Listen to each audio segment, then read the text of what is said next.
इत्येवं निष्कलं प्रोक्तं परं भावमिति स्मृतं सृष्टिस्थं लोकरक्षार्थं लोकस्योत्पत्तिकारणं साधकानां हितार्थं तु स्वेच्छया गृह्णते तनुः.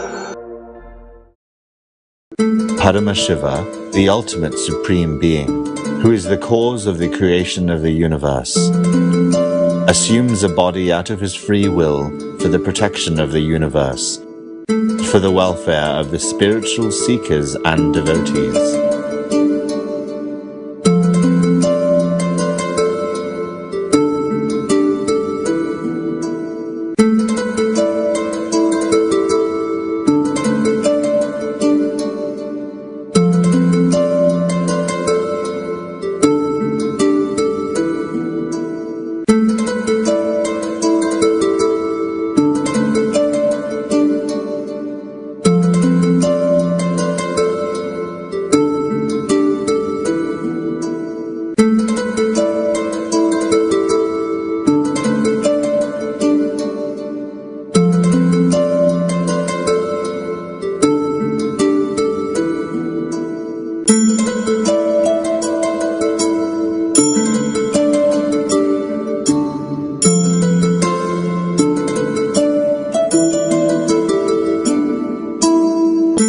On July 5th, receive the direct blessings of Paramashiva. Be showered with his grace and offer your highest gratitude.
इत्येवं निष्कलं प्रोक्तं परं भावमिति स्मृतं सृष्टिस्थं लोकरक्षार्थं लोकस्योत्पत्तिकारणं साधकानां हितार्थं तु स्वेच्छया गृह्णते तनुः. Paramashiva, the ultimate supreme being, who is the cause of the creation of the universe, assumes a body out of his free will for the protection of the universe, for the welfare of the spiritual seekers and devotees.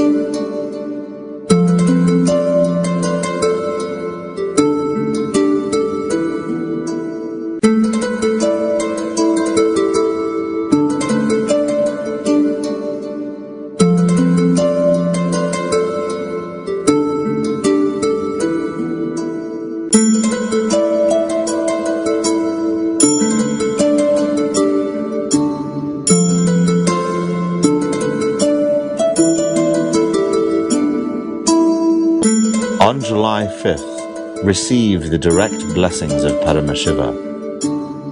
Be showered with his grace and offer your highest gratitude.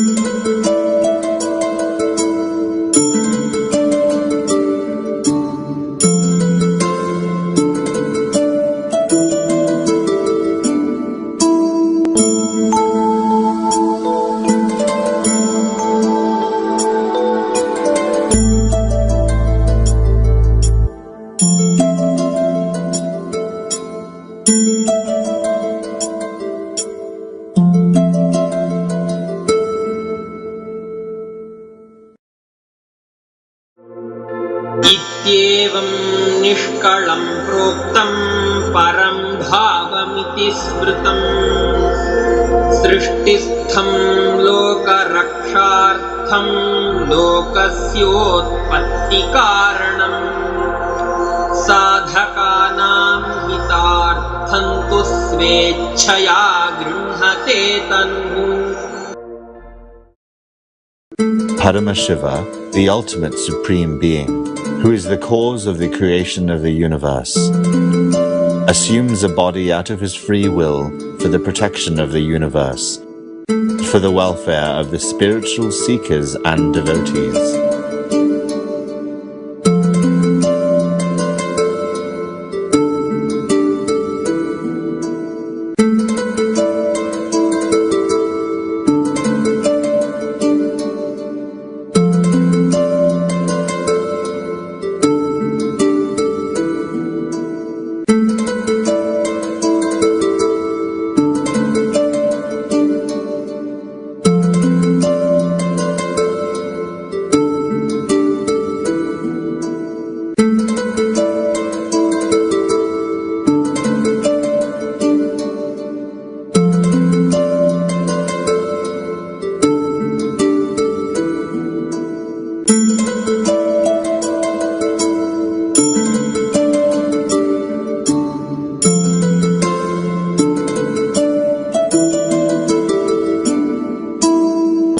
On July 5th, receive the direct blessings of Paramashiva. Be showered with his grace and offer your highest gratitude.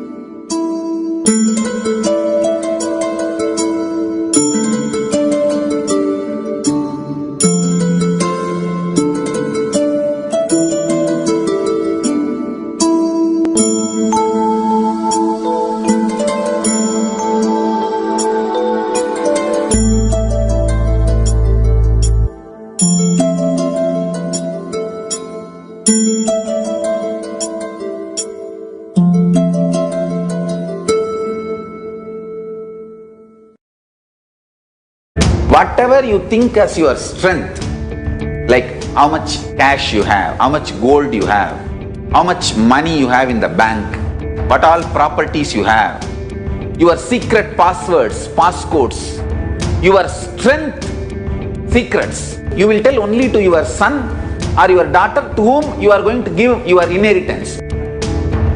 Same way, most important powerful secrets Paramashiva has given to his son Muruga, Subramanya, in Agama called Sarvajnanottara. All the powerful secrets the father will tell only to his son. It is too secret. I am going to open that Agama and give all the essence of all those secrets. Secrets of Charyapada lifestyle, secrets of Kriyapada, secrets of Yogapada, and secrets of Jnanapada. I am not only going to teach you, I am going to give you exactly what Paramashiva gave it to Subramanya. Because Paramashiva himself is manifesting through this being now, giving you all exactly what was given to Subramanya. Nothing is required from your side. Just sit like innocent Subramanya, Muruga at the feet of Paramashiva. I assure you, whatever was given to Subramanya, the whole life will be given to you now. Not just words, teachings, not even just experience. Life itself I am talking to each one of you sitting in your room. I'll make you all Subramanya.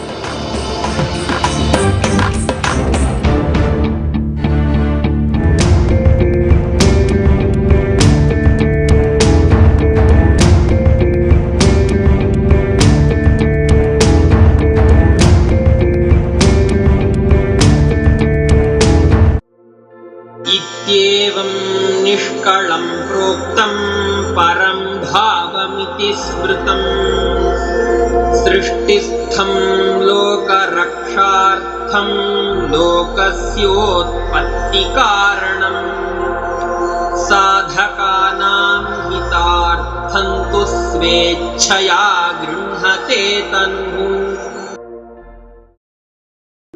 Paramashiva, the ultimate supreme being, who is the cause of the creation of the universe, assumes a body out of his free will for the protection of the universe, for the welfare of the spiritual seekers and devotees.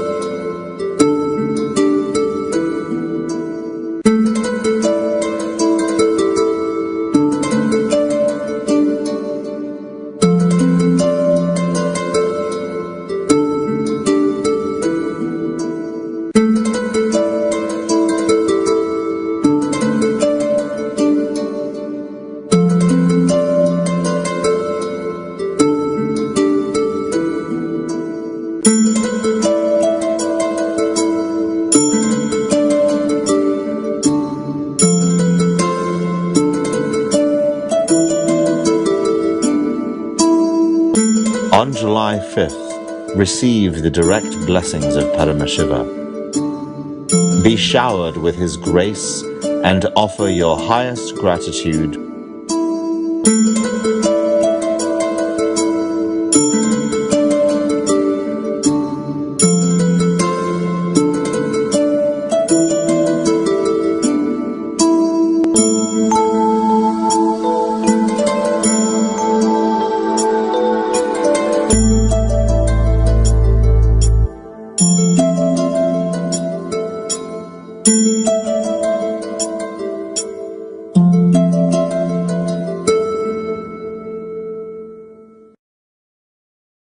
Whatever you think as your strength, like how much cash you have, how much gold you have, how much money you have in the bank, what all properties you have, your secret passwords, passcodes, your strength secrets, you will tell only to your son or your daughter to whom you are going to give your inheritance. Same way, most important powerful secrets Paramashiva has given to his son Muruga, Subramanya, in Agama called Sarvajnanottaragama. All the powerful secrets the father will tell only to his son. It is too secret. I am going to open that Agama and give all the essence of all those secrets. Secrets of Charyapada lifestyle, secrets of Kriyapada, secrets of Yogapada, and secrets of Jnanapada. I am not only going to teach you, I am going to give you exactly what Paramashiva gave it to Subramanya. Because Paramashiva himself is manifesting through this being now, giving you all exactly what was given to Subramanya. Nothing is required from your side. Just sit like innocent Subramanya. Muruga at the feet of Paramashiva.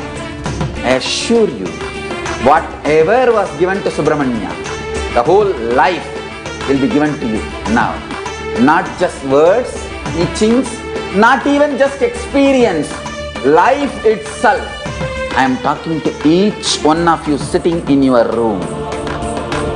I'll make you all Subramanya.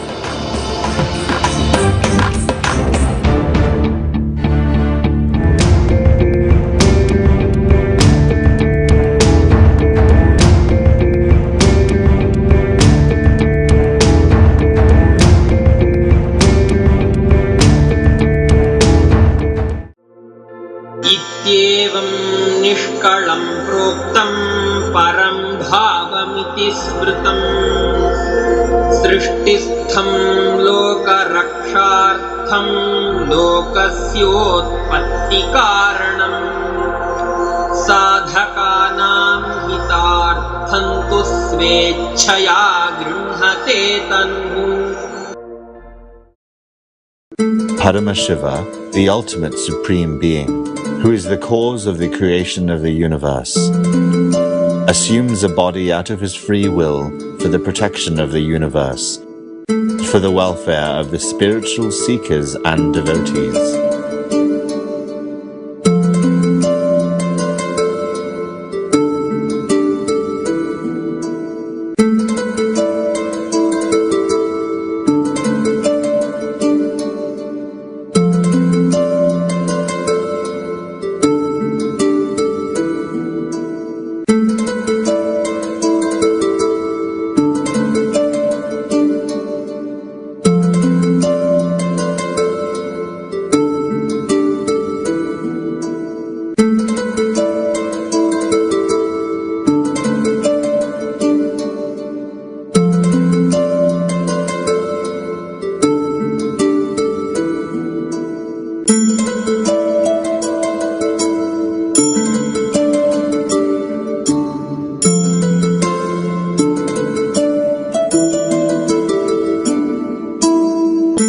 On July 5th, receive the direct blessings of Paramashiva.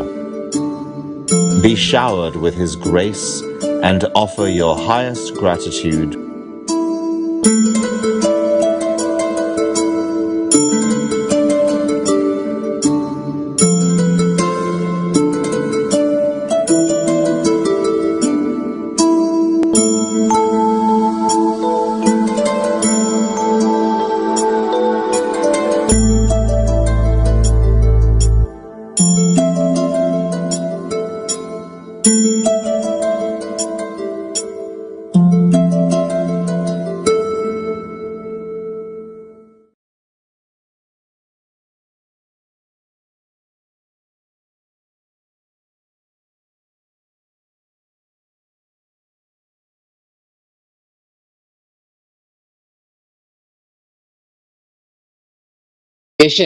That was offered to Bhagavan Nithyananda Paramashivam, and the Dwaja Rohanam, the raising of the flag. Guru Purnima is on Sunday, July 5th this year. Let us now look at how temples and Sarvagna Pitas worldwide are preparing to celebrate and the many ways they are celebrating. Let us now watch a short video where the making of the Guru Mudi, the offering that is being done to the Guru on Guru Purnima, how it is being made and what needs to be observed when the Guru Mudi is prepared. Let's watch this. Today I am going to show a short video on how to prepare the Guru Mudi, which is to be offered to Swamiji on Guru Purnima. What we need is a white cloth, some rice, a yellow thread with turmeric on it, and a coconut. So what we do here is, the yellow thread needs to be tied to our wrist as a sankalpa. So, and we take the white cloth. On one end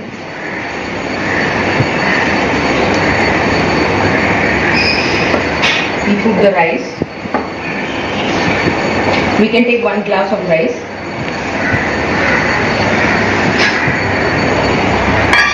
And we also put the 1 rupee coin into this. One side of the cloth we tie the rice.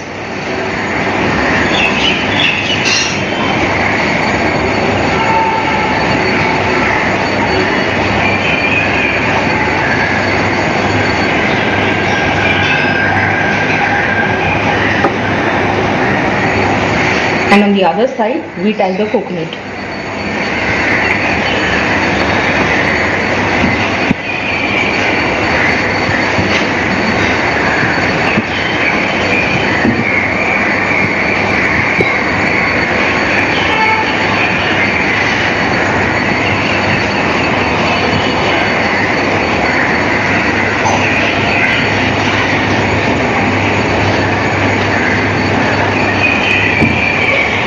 We tie it this way and we offer this to Swamiji and we do the aarti for it.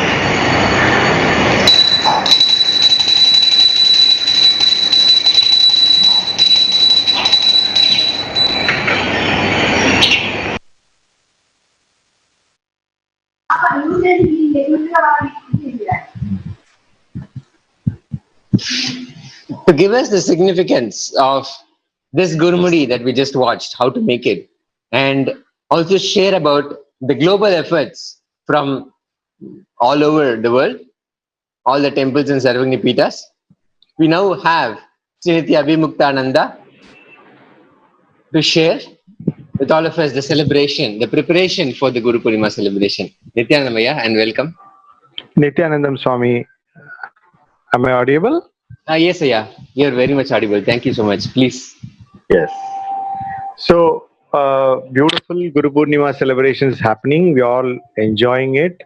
The global, all the Sarvagya Pitas, temples, Adinams, centers, all getting geared up for that. And Swamiji is offering, blessing us many stuff. And one of the thing, as you're we are just offering is Gurumudi.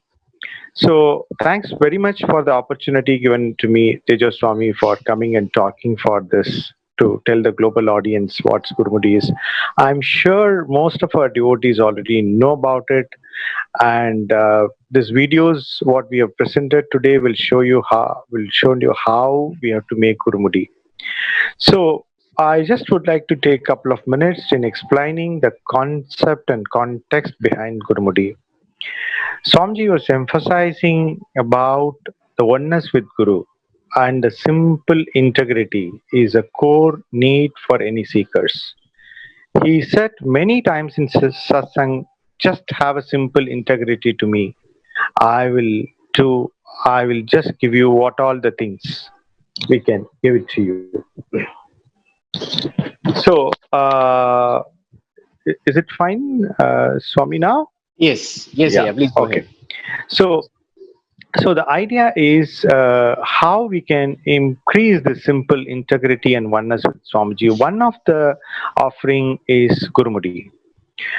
Just in Gurumudi, as shown in the video, any devotees can do that, and it's a very, very simplest thing to do. And just it's about the concept of giving rice and coconut is we are offering our egos and karmas.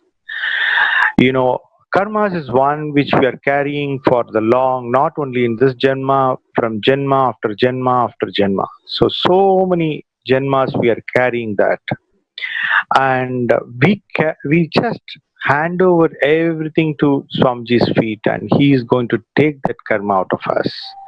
And this ego and patterns and incompletion which we have generated out of our self-doubt, self-hatred and self-denial, which sometimes projected as guru doubt, guru denial and guru hatred. So as a seeker, one has to be very careful about this both, and he has to attend that both immediately. Gurumudi is one of the simplest, very, very simplest effort which any devotee, any moksha, any seeker can do is, and with that we can get rid of his karmas and egos. This system is core from Veda Agamic systems, and you know that Swamiji has a referral point of all the things from Vedas and Agamas. Many Indian systems have it in a different format. In North India, South India, there are many formats are available. So this is the best blessing Swamiji has given to all our devotees. Like I would request all devotees to take this opportunity and surrender back our egos and incompletions with Swamiji's feet. So as a procedures in a video we have shown that how to make Gurumudi. It's a very simple. Take a white cloth, 1 glass of rice in one end and coconut in other end, and 1 rupee you can put in, 1 coin, $1, whatever it is, a coin inside that rice, and just keep it under Atmamurti, Swamiji photo or Padga, whatever you have it. And there is a procedure, there is not, I won't call it as a procedure. Sometimes they will, take some kind of, wish, or this can be offered as a gratitude also. I got this thing from Swamiji, I got a healing, I got a wealth, I got a good relationship changes. So I'm offering this as my gratitude. Or you can just start as a Gurumadi, as a Manat in Sanskrit and Hindi, they talk it as Manat. They say that I want this, I'm just having this Gurumadi, I'm just offering this Gurumadi, plus please Swamiji bless us for this. In both the ways it can be done. And there are some devotees who does or take this vow for their other people also. For example, my mother is not feeling well, I want her to have a quick recovery, and this is a COVID time, and we all as a global, we are going through a lot of health problems, psychological problems, and the whole world is moving towards new normal or new order. So the best way we can get connect with cosmic force, cosmic energy is through Gurumudi. So that is what thanks God we have Avatar living with this Swamiji. We have with Swamiji. So this Gurumudi offering, I would recommend everyone to take this opportunity and do that. So we will be there is a registration link. I think you can post that registration links there, and it is being connected with NSU also. Whoever is doing this and registering with NSU, we are giving them certificate also as like any other courses. And as soon as you register it, we will be sending a procedure. There is actually not much procedure in it. All of our devotees, we do pujas, we do watch satsang, we do Swamiji's darshans. So as a regular routine, you can just you can make this Gurumudi offer to Swamiji, and end of the day, that is July 5th, you can take this and do as an Naivedyam. And otherwise normally we just give it to the centers or nearby temple, but keeping the COVID-19 situations, we will be sending you the procedures also, but normally you can take this and do the prasad and eat it out. That is also there. But any upgrades in procedure, we will be sending you through email after your in your registration email. Right. So that is exactly is about. If any viewers have any specific questions, please reach out to us. Reach out to Nithyananda TV. We will be very happy in answering that. And if you're already from Sanghas, you can reach out to your HORs. So HOR also can guide you. They have right procedures in their hand. They can guide you. And if you have any specific query, even HORs will reach it to us, and we can we can give a proper explanation or context for that, or procedural writing for us. So that's things about Gurumudi Swami. That's all from my end. And if possible, you please, once you make Gurumudi, you please take a photograph with your Admurti and Gurumudi and send it to your Sangha head, or you can send it to Nithyananda TV also. It'll be there for us. Yeah. Thank you, yeah. Thank you so much. Yeah. Thank you so much for sharing, and thank you for joining us. And thank you so much, the thank you so much for the significance opportunity of the Gurumudi, what it means, and the bhava, the feeling with which we offer the Gurumudi to Guru. So once again, Guru Purnima is on July 5th this year, and you can offer the Gurumudi and participate and have the grace of Swami. Here, an ultimate food-related and solution-based movement, the Uniting Nations for Nutritious Food and Hunger-Free World, believes that no human being should starve whatsoever. The Charter works towards making organic, non-GMO, vegetarian and chemical-free food free for whole humanity, and breaking down mass industrial farming mechanisms into healthier, local, sustainable forms. The Uniting Nations for Nutritious Food and a Hunger-Free World ultimately envisions the world taken care with sustainable development goals and works towards bringing an end to climate change. His Divine Holiness Bhagavan Nithyananda Paramashivam declares that only a vegetarian lifestyle is sustainable and can save the planet. Here in this video, he further explains how we are designed for vegetarianism. Let's understand, let's watch how all of us, all humans, are designed for vegetarianism.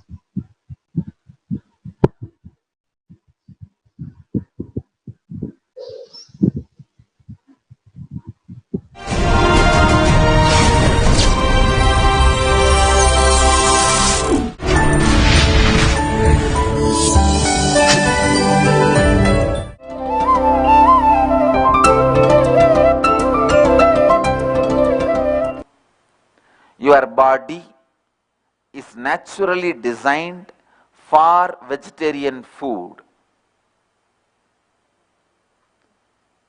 Your body is naturally designed for vegetarian food, and the inner mechanisms like your feeling, thinking, words, everything is designed to function with vegetarian food.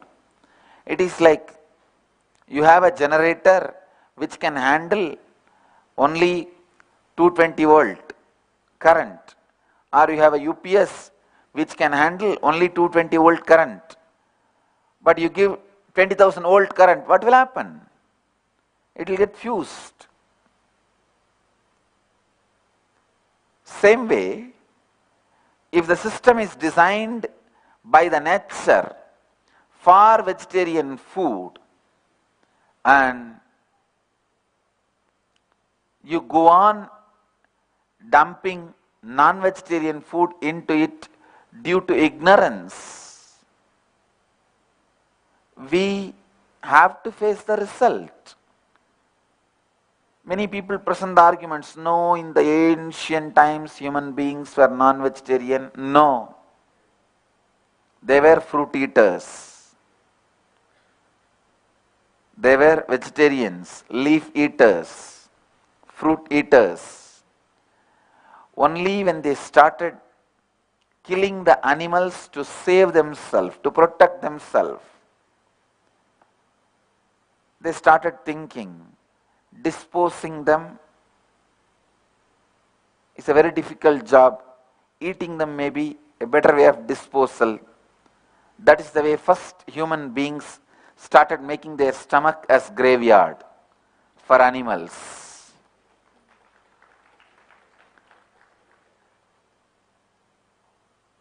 Understand, originally we are not designed for meat eating. Basically our body is designed for vegetarianism. People ask me, how can you say that? I can give you hundreds of reasons. Look at the jaw movements. There is no vegetarian animal which has a side jaw movement. Please listen. Sorry, I wanted to correct the statement. All non-vegetarian animals will have only the vertical movement of the jaws, no side movements. All vegetarian animals only will have the side jaw movements. So human beings naturally have the side movements of the jaw, the horizontal movements of the jaws. It means we are designed for vegetarian food.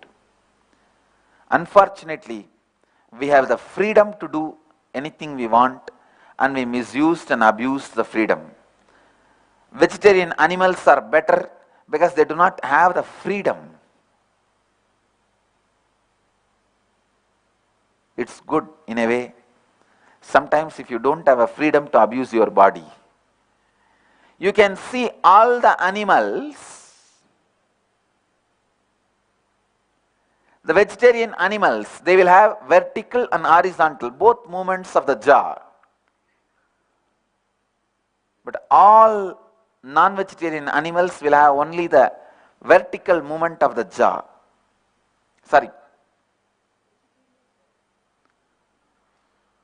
All the Non-vegetarian animals will have only the vertical movement. Vegetarian animals will have vertical and horizontal, both movements. And next point I wanted to present to all of you is the length of our intestine, the intestinal tract length.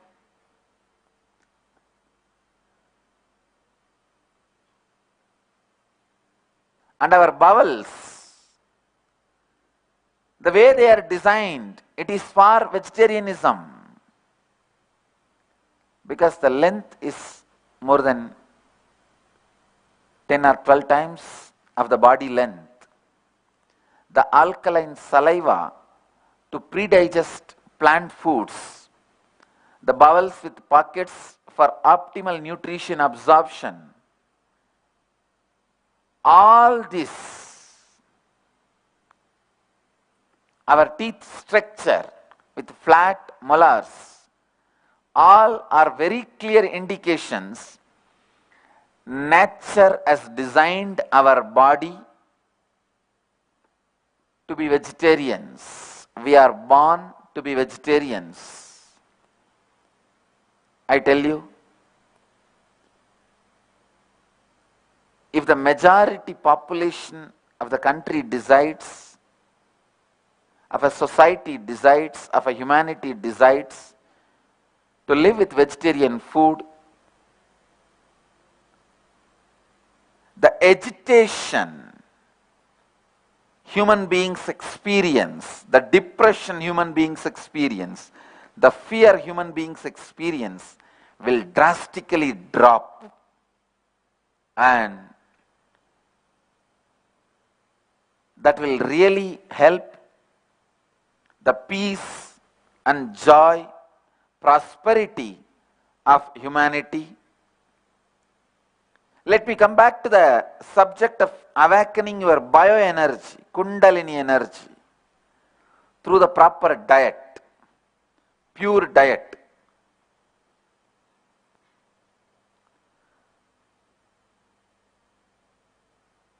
The food, if it is consumed without fear, anxiety, depression, biomemories, like non-vegetarian food, please understand, the food without anxiety, fear, depression, biomemories,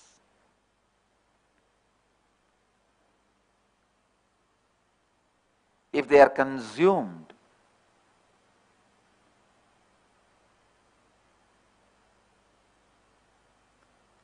the energy with which you think, the energy with which you utter words, the energy with which you act, energy with which you feel, everything will be aligned to the natural source of energy. It will be aligned to your nature, which is your inner potential energy. Unfortunately, the food with fear, depression, anxiety, biomemory, because of its popularity and availability, became a mainstream lifestyle. I can say this is one of the greatest calamity happened to humanity.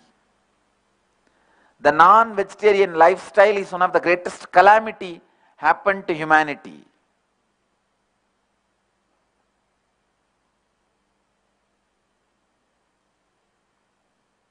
Because when you eat the pure food, let me define purity. The food, in Sanskrit we have three words: jati dosha, nimitta dosha, asraya dosha. Means a food getting impure by its nature, by its muscle memory, and by the persons handling it. Please understand. First, by its nature, if it is obtained by stealing or killing or depriving somebody, it is impure food. Because if it is stolen food, even while you eat, you will have the anxiety to quickly grab it, finish it off, before it gets snatched away from your hands. By the nature, if it is stolen, robbed, after killing, it is impure. In the first level itself, I can say non-vegetarian food is impure because we steal the flesh of an animal.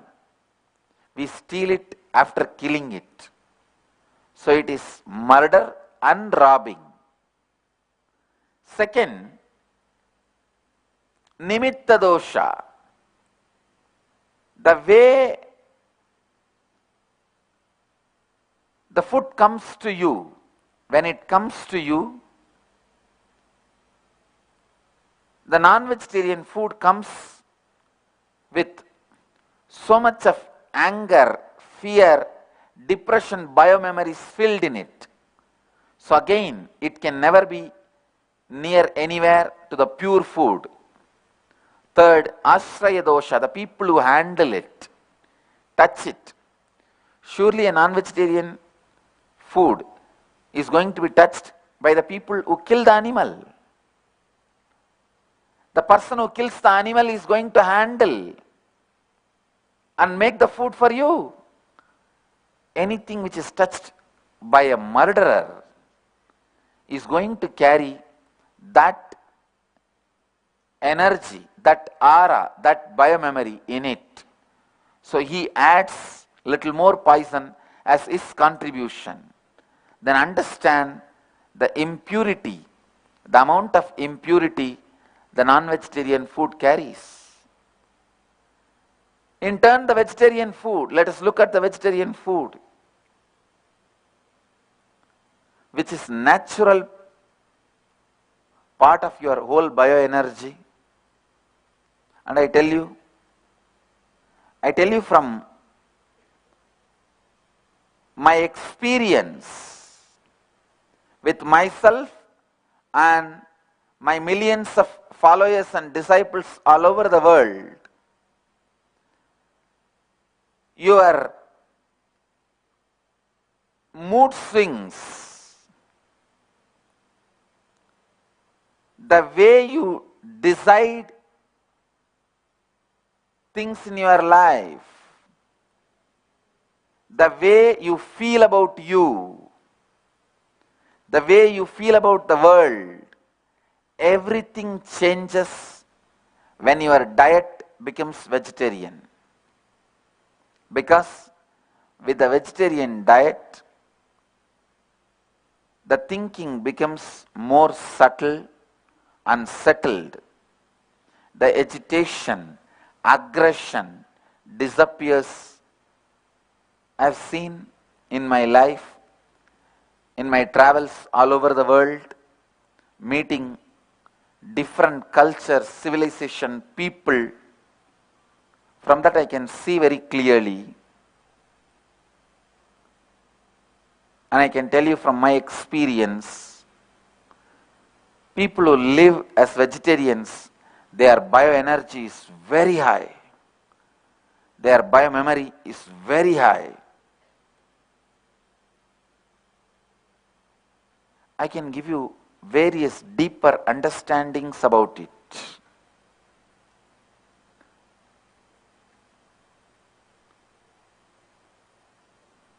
Constantly the emotions you cherish becomes source of your bioenergy. Whatever is source of your bioenergy impacts your thinking. Please understand, it's like a vicious circle. It's like one feeds the other. If you are constantly agitated, having depression, that becomes your bioenergy. If depression and agitation becomes your bioenergy, naturally you tend to think towards more depression and more agitation. So what you think becomes your bioenergy. What is your bioenergy forms the basis for your thinking. With this understanding, you can decide on your own whether vegetarian food leads you to more agitation, depression, or non-vegetarian food leads you to more agitation and depression. You can test on your own body. I tell you, testing it on yourself will be the best way to realize the power of vegetarian food. Testing it on your own is the best way to realize the power of pure food in your life. Let you all achieve, experience, live, express, radiate, share, and explode in eternal bliss. Nithyananda. Nithyananda Dhyanapītam, Nithyananda Nagar, off Mysore Road, Bidadi, Bengaluru. Phone 08027279999. www.nithyananda.org. www.youtube.com/Life Bliss Foundation.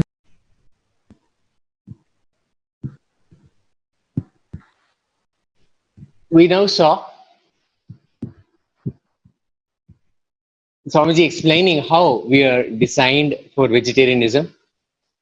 Joining us now from Adi Kailasha Sarvagnapita is Ma Nithyananda Nithyanandama.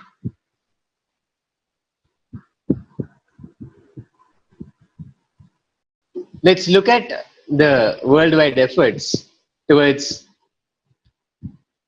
making this a reality, the United Nations for a hunger-free world and creating a vegetarian lifestyle that is more sustainable, offering nutritious food and providing ultimate food and solution-based movement, working towards making organic, non-GMO, vegetarian and chemical-free food, which is free for everybody, making more and more and share. The fundamental, the core understanding is Annam Bahu Kurvita, which means creating more and more and sharing with the whole world. The United Nations for nutritious food and a hunger-free world envisions the world taken care with sustainable development goals and works towards bringing an end to climate change also. As we saw, the only lifestyle that can sustain this, that can support this, is a vegetarian lifestyle. And in all the efforts, His Divine Holiness Bhagavan Nithyananda Paramashivam has ensured that only a healthy vegetarian lifestyle is sustainable and self-sufficient. So it is not only a movement, it becomes a necessity for the world to survive, the universe to survive. We need a vegetarian lifestyle. Even when we had the worst of cyclones, for example, the Thane relief effort that happened, that Swamiji took upon, and we supported the services. Even then, the whole entire offering was fully vegetarian, and we ensured that every step of the way the vegetarian lifestyle was maintained. Here you can see pictures from 2012 where Swamiji himself personally was present and he guided the whole process. He ensured that every step of the way Sattvic vegetarian food was prepared and offered as part of the relief efforts. We are seeing here pictures of Swamiji himself overseeing the effort and ensuring that the food that is being made is prepared according to Bhaga Shastra and is being shared. These are pictures from 2012 when Pondicherry was one of the locations which was hardest hit, and Swamiji was physically present there to spearhead the whole operation, and he took care of providing food for the people who were affected by the cyclone.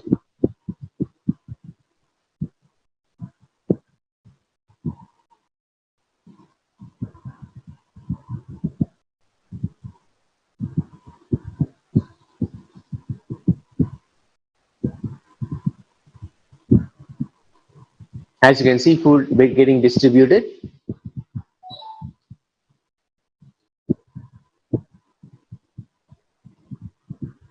This again from 2012 when one of the hardest hit places was Pondicherry, and Swamiji was himself present and offered the food for those who are in need. Food was prepared in our location and it was carried to all the villages that were deeply affected by the cyclone. These are again pictures of the food getting distributed.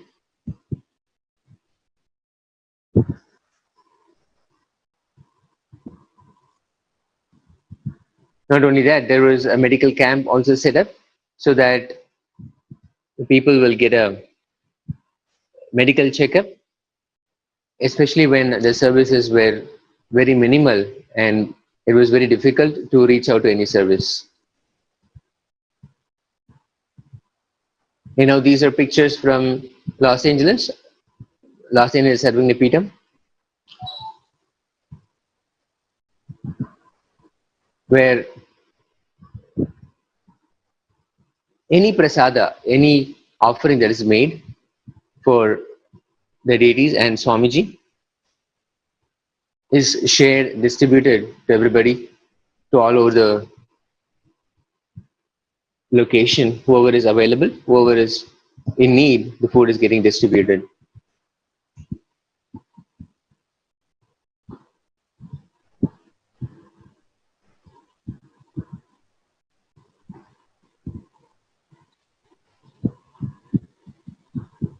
These are pictures from the celebration, and the food prepared and offered to the deities is shared with everybody.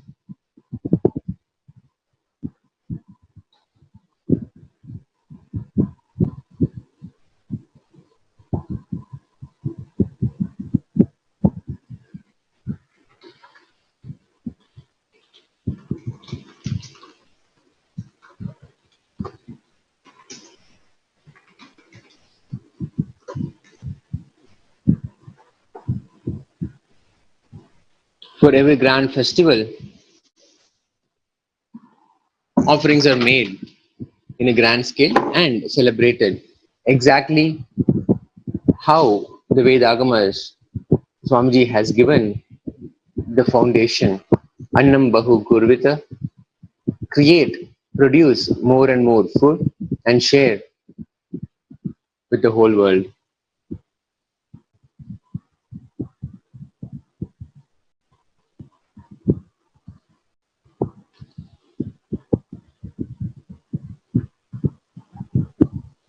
And here we have pictures of the food being prepared in the Shyamala Sarvagnapeetham in Madurai and being distributed, especially during the COVID-19 crisis. All possible food centers were closed and there was very little access for the common people to get food, and Swamiji immediately gave the blessing that Annadan should be started, and from our Shyamala Sarvagnapeetham, the food was prepared and distributed.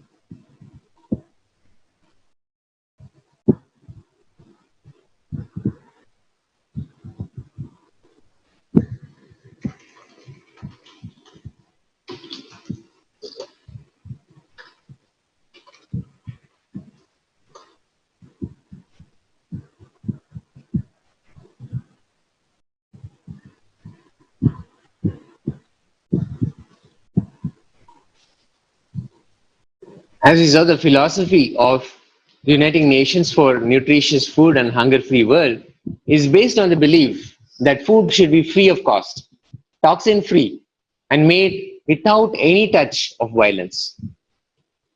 The Uniting Nations for Nutritious Food and Hunger-Free World believes that no human being should starve whatsoever. We work towards making organic, non-GMO, vegetarian and chemical-free food free for the whole humanity and breaking down mass industrial farming mechanisms into healthier, local, sustainable forms. The United Nations for Nutritious Food and a Hunger-Free World ultimately envisions the world taken care with sustainable development goals and works toward bringing an end to climate change also.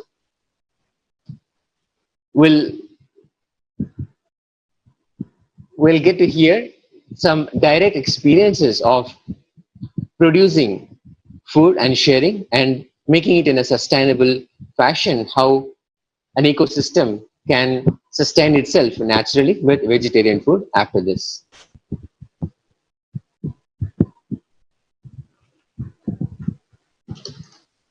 Whatever you think as your strength, like how much cash you have, how much gold you have, how much money you have in the bank, what all properties you have, your secret passwords, passcodes, your strength secrets, you will tell only to your son or your daughter to whom you are going to give your inheritance. Same way, most important powerful secrets Paramashiva has given to his son Muruga, Subramanya, in Agama called Sarvajnanottaragama. All the powerful secrets the father will tell only to his son. It is too secret. I am going to open that Agama and give all the essence of all those secrets. Secrets of Karyapada lifestyle, secrets of Kriyapada, secrets of Yogapada, and secrets of Jnanapada.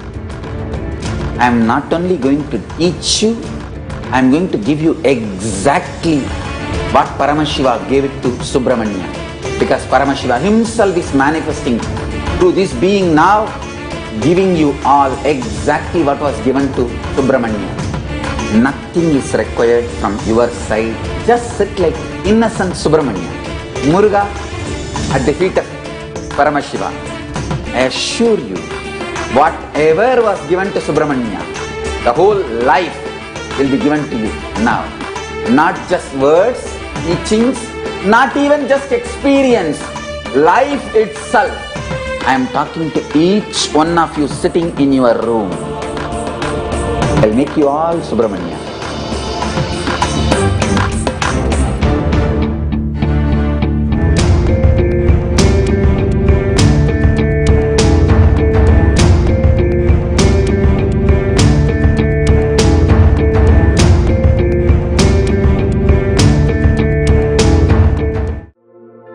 इत्येवं निष्कलं प्रोक्तं परं भावमिति स्मृतं सृष्टिस्थं लोकरक्षार्थं लोकस्योत्पत्तिकारणं साधकानां हितार्थं तु स्वेच्छया गृह्णते तन्मुः.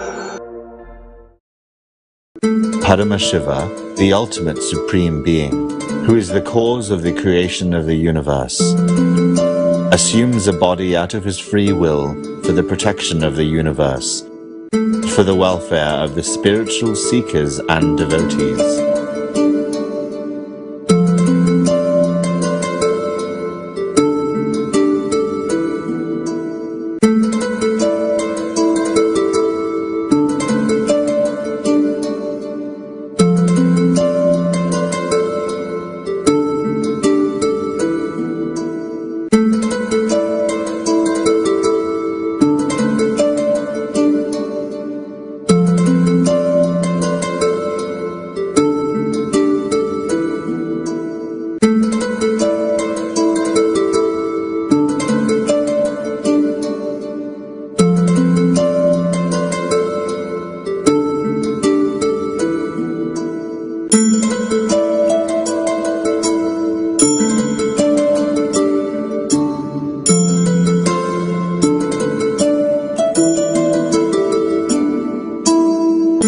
On July 5th, receive the direct blessings of Paramashiva.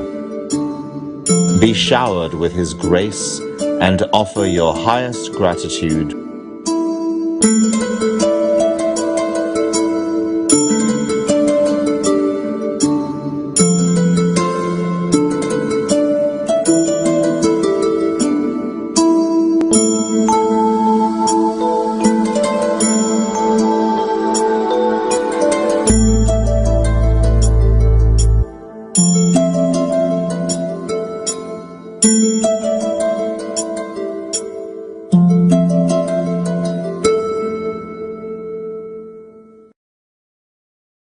Whatever you think as your strength, like how much cash you have, how much gold you have, how much money you have in the bank, what all properties you have, your secret passwords, passcodes, your strength secrets, you will tell only to your son or your daughter to whom you are going to give your inheritance.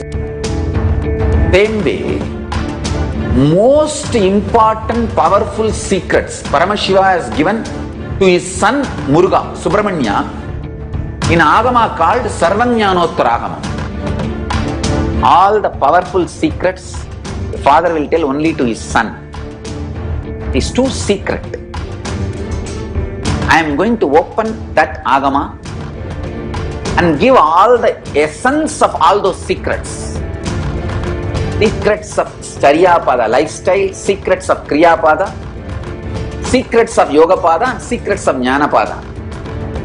I am not only going to teach you, I am going to give you exactly what Paramashiva gave it to Subramanya. Because Paramashiva himself is manifesting through this being now, giving you all exactly what was given to Subramanya. Nothing is required from your side. Just sit like innocent Subramanya, Muruga at the feet of Paramashiva. I assure you, whatever was given to Subramanya, the whole life will be given to you now. Not just words, teachings, not even just experience, life itself. I am talking to each one of you sitting in your room. I will make you all Subramanya.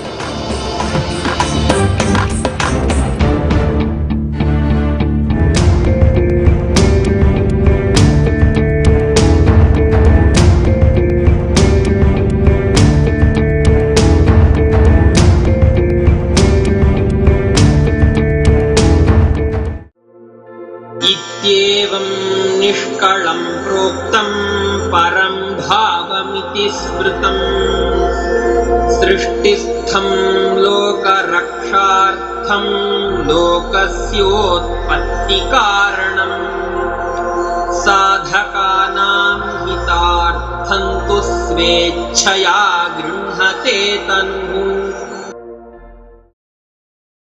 Paramashiva, the ultimate supreme being, who is the cause of the creation of the universe, assumes a body out of his free will for the protection of the universe, for the welfare of the spiritual seekers and devotees.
On July 5th, receive the direct blessings of Paramashiva.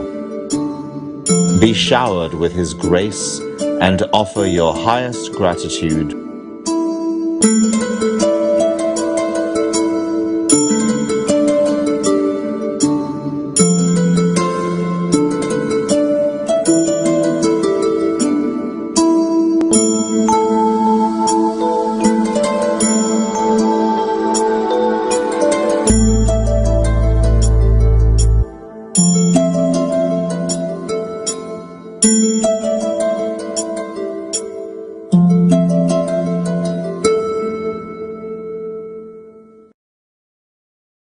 Whatever you think as your strength, like how much cash you have, how much gold you have, how much money you have in the bank, what all properties you have, your secret passwords, passcodes, your strength secrets, you will tell only to your son or your daughter to whom you are going to give your inheritance.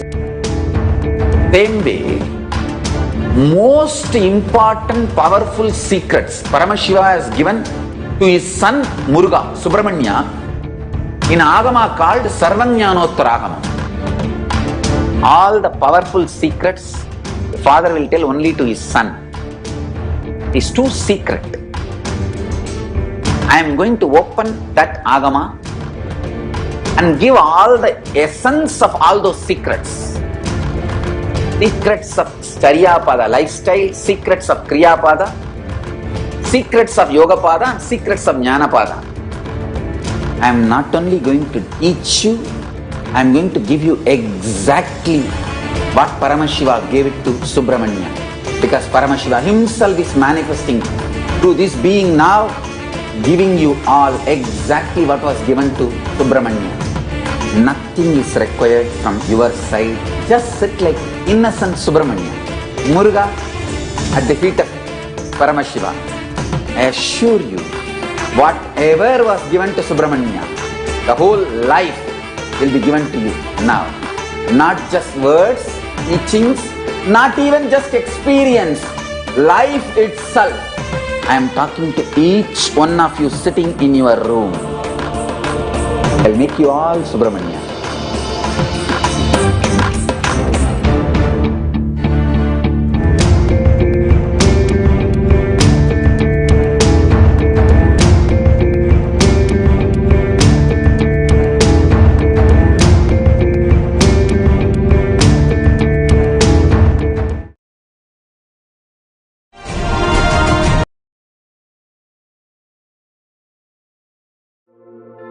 इत्येवं निष्कलं प्रोक्तं परं भावमिति स्मृतम् सृष्टिस्थं लोकरक्षार्थं लोकस्योत्पत्तिकारणम् साधकानां हितार्थं तु स्वेच्छया गृह्णते तनुः. Paramashiva, the ultimate supreme being, who is the cause of the creation of the universe, assumes a body out of his free will for the protection of the universe, for the welfare of the spiritual seekers and devotees.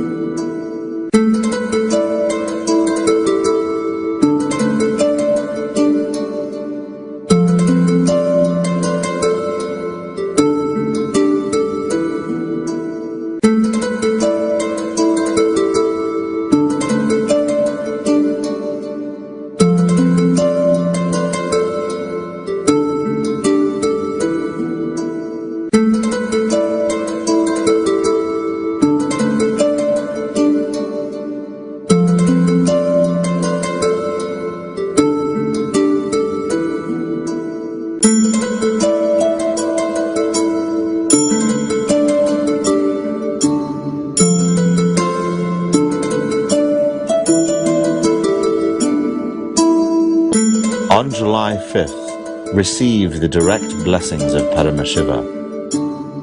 Be showered with his grace and offer your highest gratitude.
Whatever you think as your strength, like how much cash you have, how much gold you have, how much money you have in the bank, what all properties you have, your secret passwords, passcodes, your strength secrets, you will tell only to your son or your daughter to whom you are going to give your inheritance. Same way, most important powerful secrets Paramashiva has given to his son Muruga, Subramanya, in Agama called Sarvajnanottara. All the powerful secrets the father will tell only to his son. It's too secret. I am going to open that Agama and give all the essence of all those secrets. Secrets of Charyapada lifestyle, secrets of Kriyapada, secrets of Yogapada, and secrets of Jnanapada. I am not only going to teach you, I am going to give you exactly what Paramashiva gave it to Subramanya. Because Paramashiva himself is manifesting through this being now, giving you all exactly what was given to Subramanya. Nothing is required from your side. Just sit like innocent Subramanya. Muruga at the feet of Paramashiva. I assure you, whatever was given to Subramanya, the whole life will be given to you now. Not just words, teachings, not even just experience, life itself. I am talking to each one of you sitting in your room. I'll make you all Subramanya.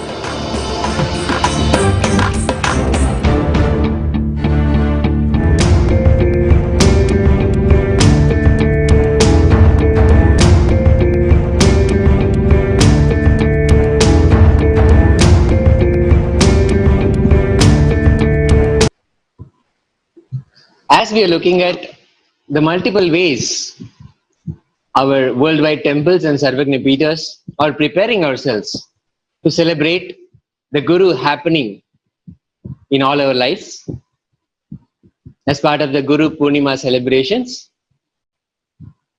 What is each of our temples and Sarvagna Peethas, how are they preparing? We saw glimpses of the Gurumudi and the Prasada, the Naivedyam that is being offered. Joining us now from Adi Kailasha Sarvagna Peetha to give us the significance of Annadana and Naivedyam and Prasada, we have Manitya Jnana Priyananda. Nithyanandamma. Nithyanandam Swami. Nithyanandamma, Am I please. audible? Yes, you're audible, ma'am. Thank you. Thank you, Swami. My humble pranams at the divine feet of my master, His Divine Holiness Sri Nithyananda Paramashivam. My name is Manitya Jnana Priyananda. I'm really very glad to be a part of this sacred Nitya Pri Satsang. Thank you, Swami. Our Rishis and Munis, the great enlightened visionaries from Hinduism, have time and again reminded us of the significance of Annadanam, creating and sharing food with the world. Annam Bahuguru Vita, let's create huge amount of food and share it with the world. As Sri Teja Swami was telling, Annam na nindyat tatvratam. No hungry stomach should be denied food. No place where there is no hunger, we can throw food. Annam brahmedi navyajanat. We can't throw food inside our stomach where there is no hunger, or we can't dump food in the dustbin and there should not be any wastage. This is the vision and the mission given by Swamiji for all the Kailasas, Nithyananda Annalayas, and Swamiji is reviving this lifestyle in Hindu Sanatana Dharma through Sri Kailasa, the greatest and the only Hindu nation founded by the Supreme Pontiff of Hinduism, His Divine Holiness Bhagavan Sri Nithyananda Paramashivam, upholds these great truths in belief and practice. His Divine Holiness inspires the whole world to take on the services of practicing Annadan. Annalaya is the place where we cook and serve in the name of Sharda Devi and Annapurani. Nithyananda Annalaya is considered as one of the 5 major pillars of Sri Kailasa, along with temple, library, Gurukul, and Gomandir. Sri Kailasa carried out free food assistance or Annadan services all around the world through the various spiritual communities established in over 150 countries. Sri Kailasa records the first Annadan in 2001 in Tiruvannamalai Arunachala Sarvajna Peetham, which was personally cooked and served by Swamiji himself. With a sincere intention and consistent efforts to serve humanity, Sri Kailasa, in collaboration with Sri Kailasa Uniting Nations for Nutritious Food and Hunger-Free World, just over the past 2 decades, proudly declares to have served at least more than 1 billion free meals. In Ujjain Kumbh Mela, we served more than 100,000 lives per day, continuously for 45 days, throughout the day, 24/7. As we are seeing in the picture, during Thani cyclone crisis, we reached out to few thousands of people who were badly in need of food. During Ativaradar Annadan, which happens once in 40 years, in Kanchipuram, the Kanchi Kailasa gave food assistance to more than 100,000 people. In Tiruvannamalai Arunachala Sarvajna Peetham, during Paurnami celebrations and also during this COVID-19 pandemic crisis, every day Annadanam is happening where thousands of sannyasis are given free food assistance. At Madurai Shamalapita Sarvajna Peetham, as Sri Tejo Swami explained in details, how even during this pandemic crisis, daily Annadanam has been happening consistently, reaching out to hundreds of people every day since March 31st, 2020. Los Angeles Sarvajna Peetham serves free hundreds of people around the world, along with many more Adinams. Sharing food is a major aspect of our Vedic tradition.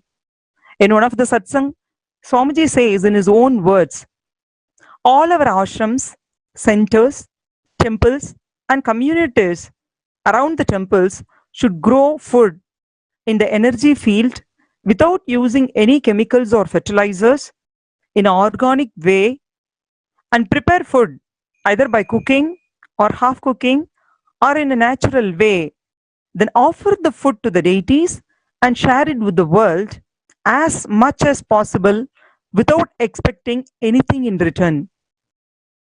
We will do this as long as there is hunger in this world. Tirumolar, one of the greatest master from South India, says, Yavarkumam unnumbodu oru kaipidi. Meaning, before eating, we have to share at least a handful of food to all the people around us. At least we have to ensure before eating the people around us had food or not. If not, we have to share at least a handful of food with them before we eat. Among all the other services like education, medicine, etc., the food is the emergency. Let's revive the culture of sharing food. Whoever shares food will have a tremendous health benefits. Food is the easiest way to inspire people. I'm very blessed to be an Annadatta, where I have been given multiple opportunities by Swamiji to serve lakhs of people. and it creates an amazing space of giving and gratitude in me, and I can experience the divine space of motherliness in me when I'm serving thousands of people who are really in need. The giver of food is considered to be the giver of everything. There are numerous verses in the Hindu scriptures emphasizing the importance of sharing food. Bhagavan Sri Krishna in Bhavishya Purana reveals this. Annena daryate sarvam jagate tat characharam annada pranado loke pranada sarvado bhavet tasmadannam viseshena datatyam bhutimichata.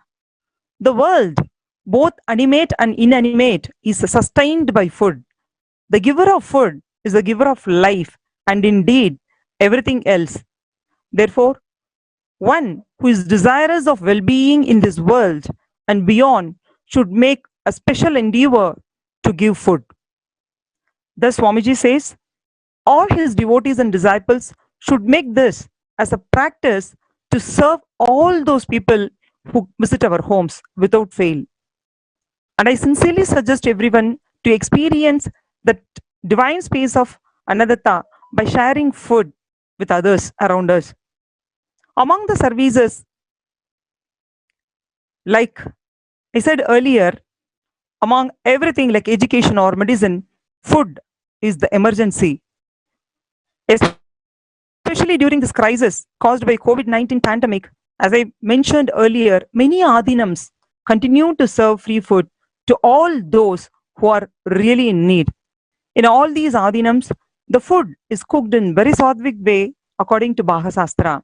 In Kamikahama, Bhagavasastra is directly revealed by Bhagavan Paramashiva himself to Devi Parvati on how to cook. So whoever receives this prasadam experiences the bhakti towards Paramashiva. The food is first offered to the deities and it gets energized.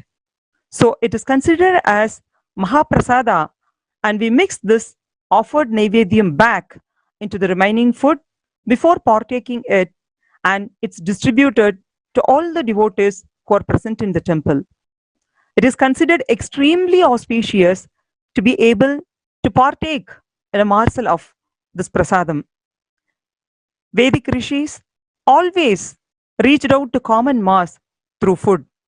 Always our main temples are associated with one major prasadam like Tirupati Laddu, Palani Panchamritam, where people receive energy through food. Along with the food, the positive energy is sent. His Divine Holiness insists that all the temples of Sri Kailasa to celebrate all the festivals and Brahmotsavams from different sampradayas. We prepare 108 or 1008 varieties of Naivedyams during these Brahmotsavam festivals and offer it to the deity. So whoever receives the prasadam, the bhakti is getting awakened in them. So it is so auspicious to be an Annadatta, especially in the temple, to make all these Naivedyams and to serve it to all the devotees of Bhagavan. So along with us, we have Ma Nithyananda Charana today with us, who is also a fortunate being to be an Annadatta in Los Angeles Adinam. And she radiates such a motherly space for others. She is also taking care of the Los Angeles temple along with the Sri Charana Ayya. And both of them have the experience of coordinating for temple in Adi Kailash also. So let's hear directly from her about how she feels as an Annadatta and the services that she has been doing in their Adinam. Ma Charana Ma, welcome Ma. Nithyanandam Ma, can you hear me? Yes Ma, we can hear you Ma. Nithyanandam, my name is Nithyanandam Acharana. I'm an initiated disciple of Bhagavan Sri Nithyananda Paramashivam. I am one of the Annadatas along with Manitya Krishnananda here in Kailasha of Los Angeles, Nithyanandeshwara Hindu Temple. And I've been in Seattle also for about a long time and lived in Adi Kailasha. And now I want to immensely, my gratitude to Swamiji for having me here and serving the deities and everyone here. I'm really happy to be here with Swamiji's blessings in Los Angeles. Thank you, Swamiji. So here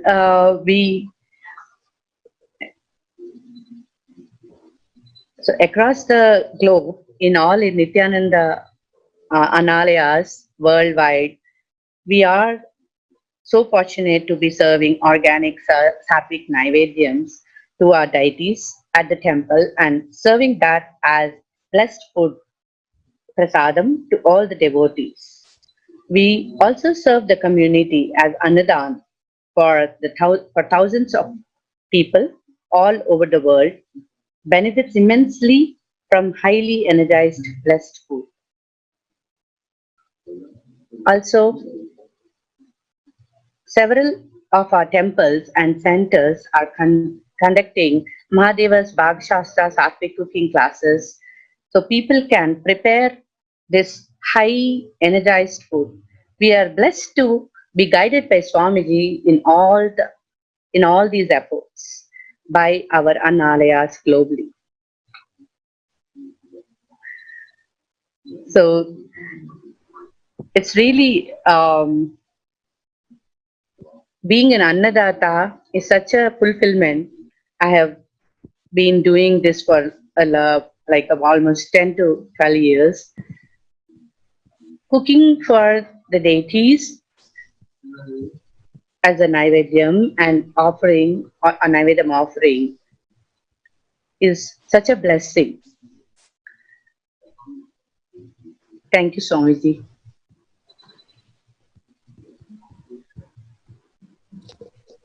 Thank you, Ma. Thank you, Ma Charana.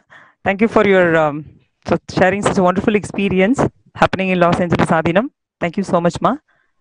So, thus, with the grace and blessings of His divine holiness, Sri Kailasa, uniting nations for nutritious food and hunger-free world, will continue to serve the whole world to end the hunger, irrespective of any external situations or. Thank you so much, both of you.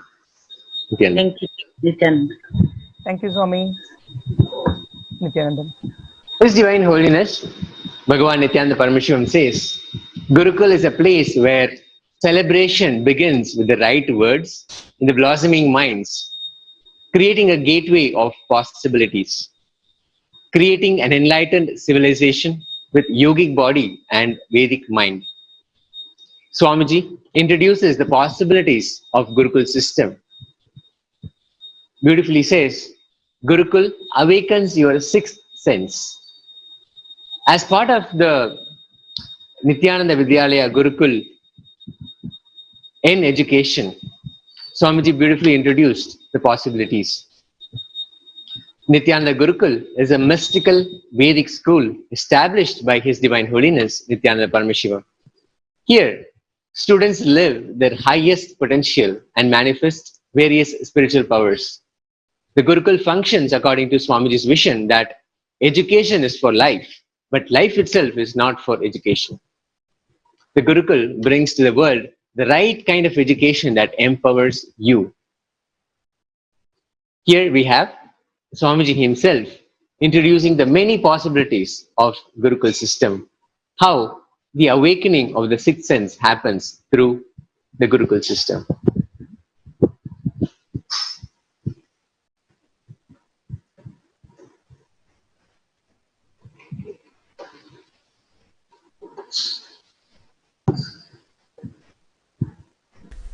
The first 14 years with whom you live plays a major role on your life. Kids should not live with dull people first 14 years. I tell you, first 14 years you should live in an enlightened community. Last 20 years you should live in a place where people live for a long time without depression. Understand? These two periods,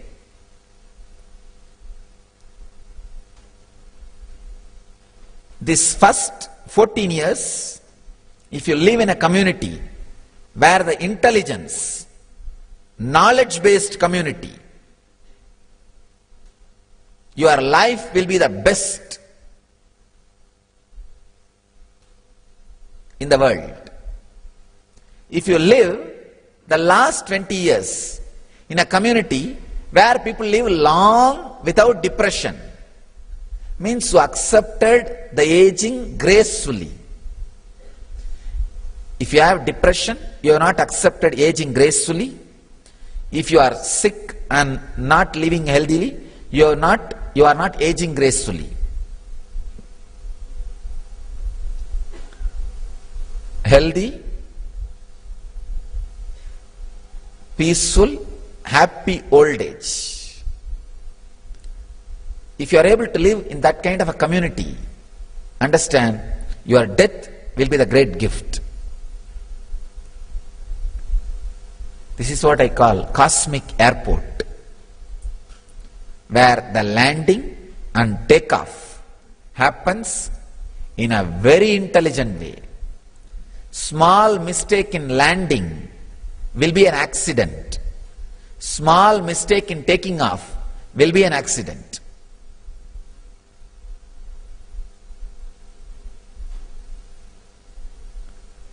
The first 14 years, kids should live in a place where many computers have internet access.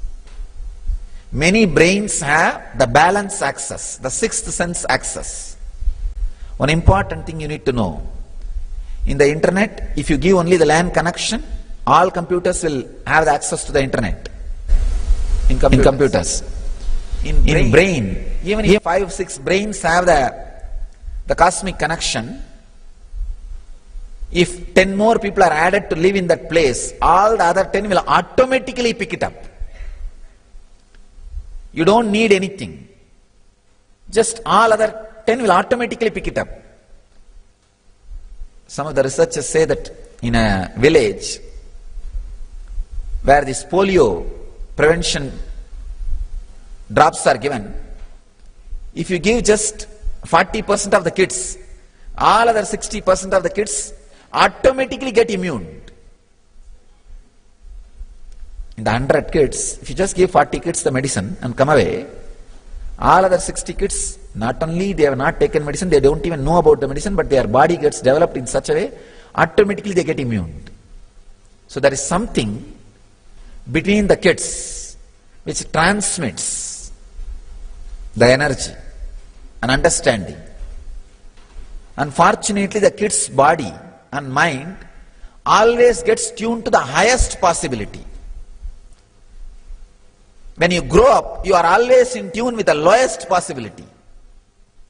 You see 10 people, wow, even this worst way I can live, that's great. Then catch the worst thing. That is why the adult communities are always failure.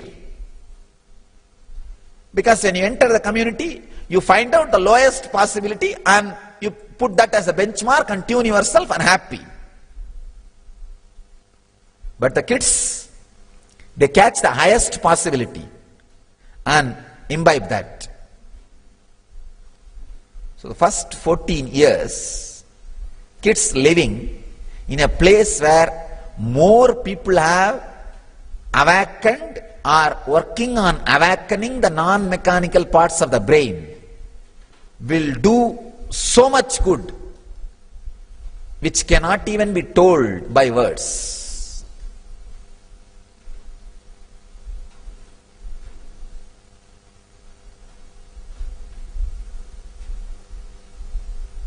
Just living, see, accessing the cosmic information center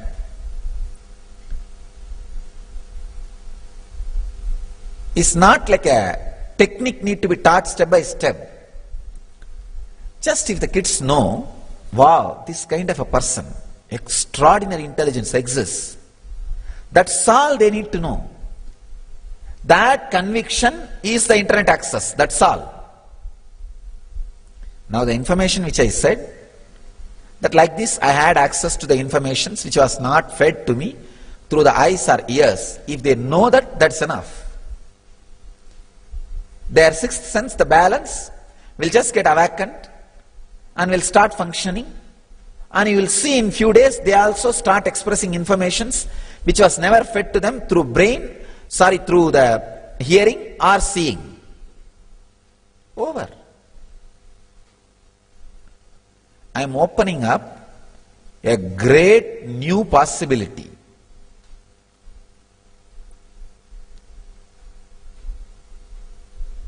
Our Gurukul system is nothing but awakening the non-mechanical parts of the brain, that internet access.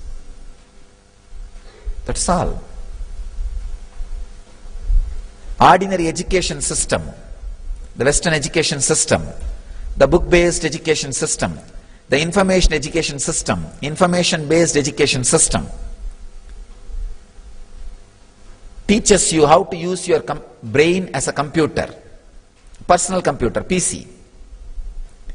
But N-based education system, the Gurukul system, which I am creating, teaches you how to use your brain, use your computer as the internet access system. When you awaken the balance, the sixth sense, with a simple reminding you, it is your inborn tendency, innate intelligence, nothing else. You are with it, just do it. You'll see the kids will start using their brain more like computer with internet access, where the informations are available which is not fed through that computer. Any information, any knowledge created at any time in the planet Earth is available. All you need is plug the internet connection and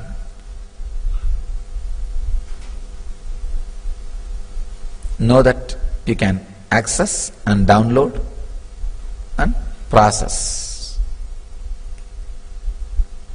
The balance, the sixth sense, is not just World Wide Web, it is Cosmos Wide Web, CWW. It's not WWW. Any information created at any time can be accessed, processed and delivered.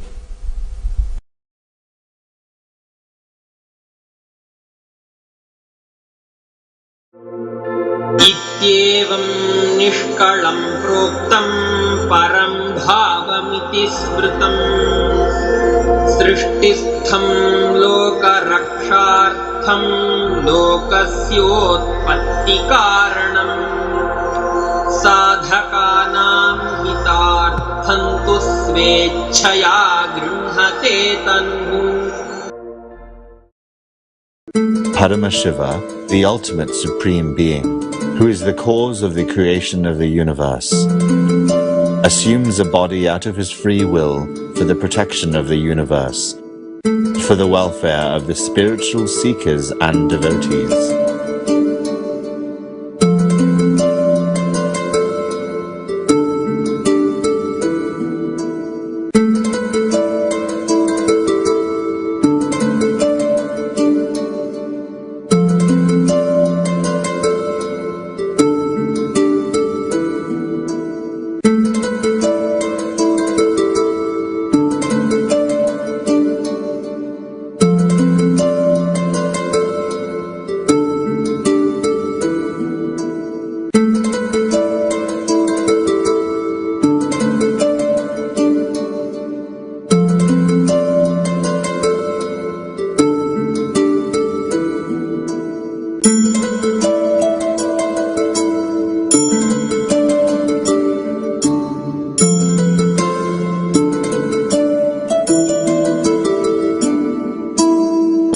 On July 5th, receive the direct blessings of Paramashiva.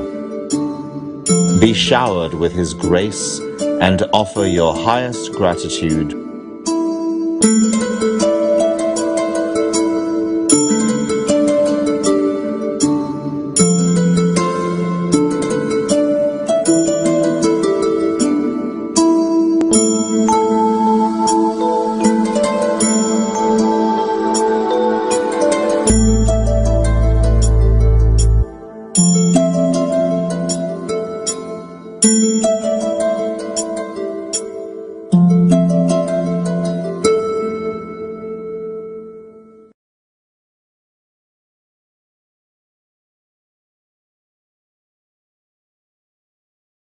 So, the Nithyananda Gurukul worldwide is celebrating Guru Purnima by offering gratitude to the Guru. Swamiji says, the current system of education established by Macaulay and Max Muller in India is the non-involving narrative style of teaching. The original Indian education system was not about continuously giving words, ideas, concepts, theories, or theologies. It was about awakening you to the right context, enlightenment. The Indian education system, the Gurukul, is more of a transmission of the knowledge rather than mere transfer of knowledge. Here, Swamiji gives the clear difference between Nithyananda Gurukul and other forms of education.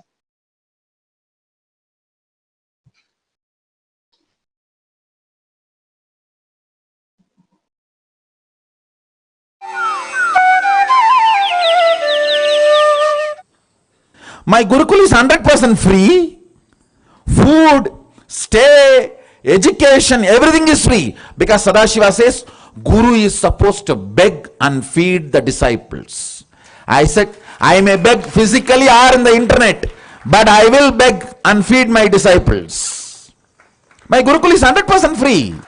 Not only I am teaching them English, maths, science, I am teaching them true history. I am teaching them the real powers and possibilities they can manifest.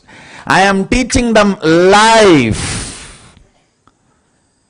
Only thing, I am not doing the stupid things which you guys have designed for a generalized way. Understand? All generalization creates more blind spots.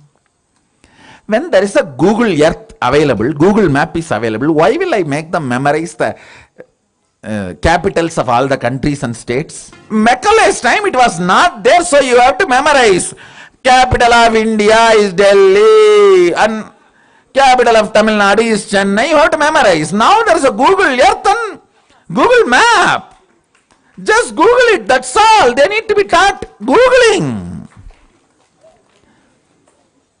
I am only removing all those stupid blind spots become part of the education because of the generalization. Understand? All generalization is faulty generalization. All generalization is faulty generalization. Jealousy, comparison is the byproduct of the faulty generalization. It is utter stupidity to give marks to human beings. Utter stupidity to give marks to human beings. It is like I saw memes in the Facebook. There is a fish in a pot, and there is a monkey, there is an elephant, there is a zebra, there is a snake, there is a crocodile, there is a tiger, and the educationist says, to have a fair game, we will have the examination.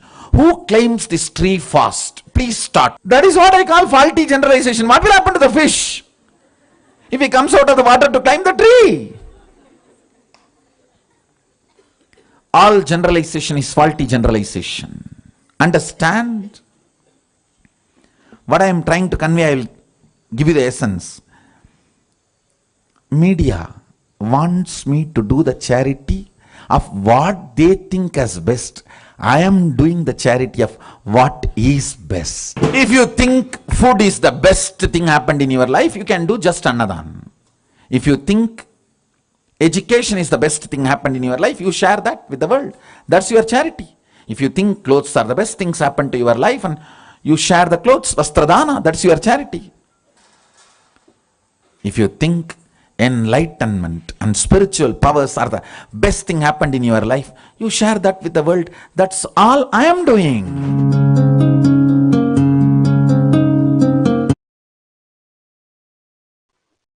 Swamiji says, the Gurukul Balasans will not use their body as a personal computer that merely processes information fed to it. They will function as the internet, accessing knowledge from the cosmic archives and having their own inventions and discoveries. Education means putting a set of ideas into your head and forcing you to conform to it. Education does not mean putting a set of ideas into your head and forcing you to conform to it, pressurizing you to memorize it and forcibly making you vomit. In Gurukul, there is no education, only initiation. Initiation means empowering you with powers and letting you play with it, and letting you manifest your specialization and letting you grow and glow. There is only one thing, Shakti Pada. Constantly you are empowered, asked to explore. The Nithyananda Gurukul worldwide is celebrating Guru Purnima by offering gratitude to the Guru. Here, a proud parent of Nithyananda Gurukul is talking about the extraordinary life the child will have when they are brought up by the Guru.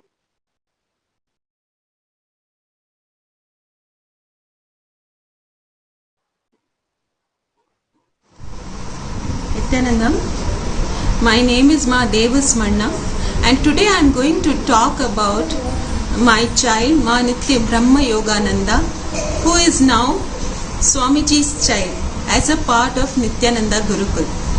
She is 12 years old and she has been in Gurukul for past 3 years. These past 3 years seem to be, for me, they look like it's been 30 years for her. She has so beautifully flowered and so beautifully matured and really has grown very beautifully, mentally, emotionally, physically and consciously.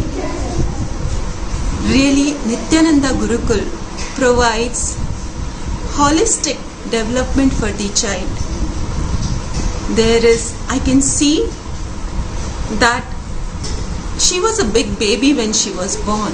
Her motor skills were little poor. I was literally concerned about that. She could not do the things which kids of her age were able to do. But after joining Gurukul, I see her doing all types of yoga.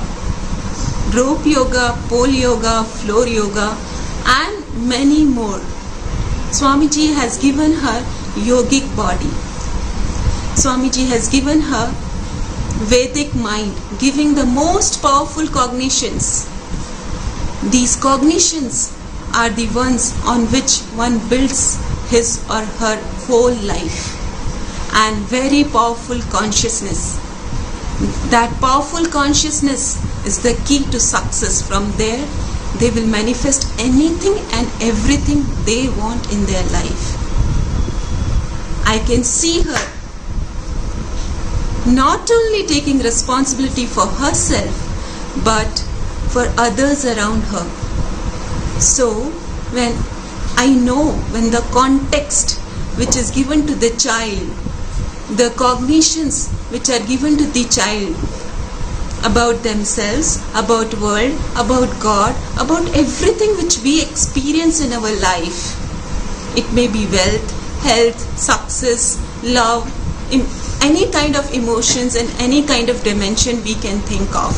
When the context is given right to them, and when not only the context is given, they are given the experience also, that also based on the eternal truths, the cosmic truths from the Sanatan Hindu Dharma, the scriptures which are age old, we don't even know how old they are. So they imbibe this because of the powerful initiations from Swamiji. That becomes the very nature of them, and they live their life from there. And I just know I do not have to bother about it. I do not have to worry about her because of this very, very powerful foundation which is being given to her right now. And she is in the most beautiful, most safest and divine hands. Even if I wanted, and I couldn't have given her, or we as parents would not be able to give her. When she grows up, she will be a responsible, powerful being who will not only be responsible for herself, as I told before, but for the whole society, nation, and humanity at large. I am so grateful and a very, very proud parent that is all Swamiji's grace, and so beautifully she is being taken care. And all these kids from Nithyananda Gurukul, they are the future of humanity.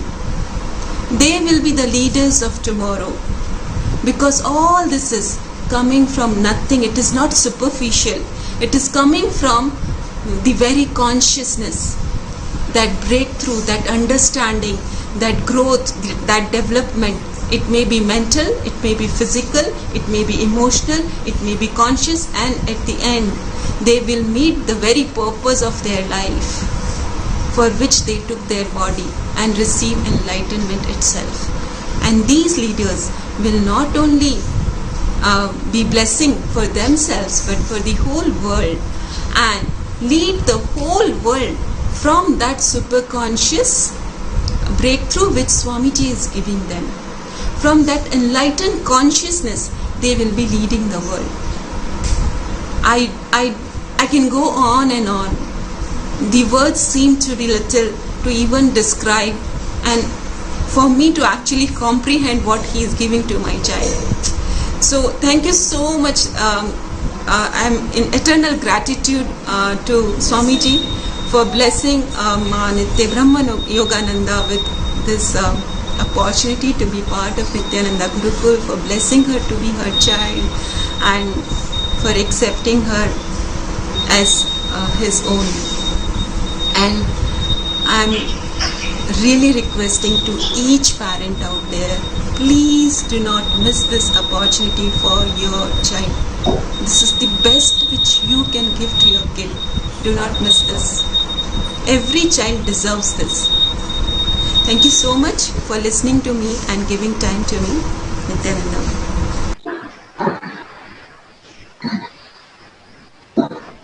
Thank you, Ma.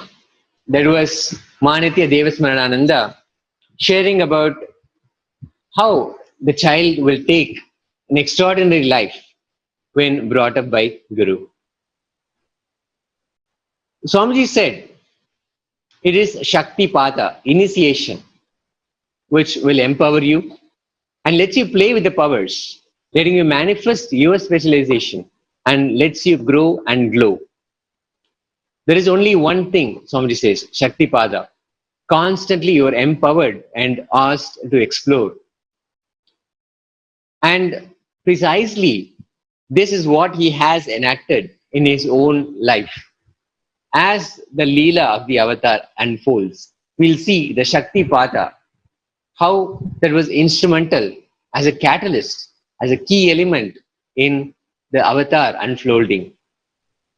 Diksha is the direct transfer of spiritual energy by an enlightened being through a look, a word, or a touch. Swamiji says he asserted his higher identity with the incident which he describes where he became or realized his oneness with Arunagiri Yogeshwara.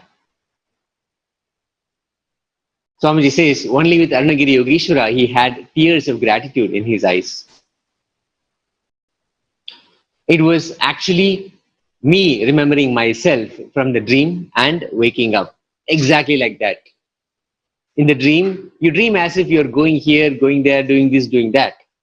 Suddenly, if you remember that the dream identity is not that much you, there is a higher identity of you, which is you. The moment you remember that, slowly, you slip from that and enter into your original identity and wake up. Swamiji says that is exactly what happened when he received the initiation from Arunagiri Yogeshwara. It was like he slipped from the small I to the capital I, the big I. From the small I to the big I. Beautifully says, I just woke up to me, the big I entering into the small I and reminding the smallness of the small I, absorbing itself into its big I. Shakti Pada transforms the life from logical to magical. If your thought current to run your life is, this is the way my past was, and because of that, this is the way my future is going to be, it is called life of logic. That thought current is gravitation. There is one more energy current. It is the possibility of the future, which is not a logical continuity of your past because of some conscious intervention, which you call Guru's grace or God's grace or Paramashiva's grace. That conscious intervention is what Swamiji calls Shaktipata. Blessed are those in whose life Shaktipata has happened. Before Shaktipata, life is logical. After Shaktipata, life will be magical. Swamiji says, Shaktipata is the essence of Hinduism and incarnations. The whole of Hinduism is nothing but celebrating Shaktipata. This is what is called the descent of the grace, the principle of avatarana, doctrine of the avatar. Whoever gives this breakthrough to the universal consciousness is an incarnation.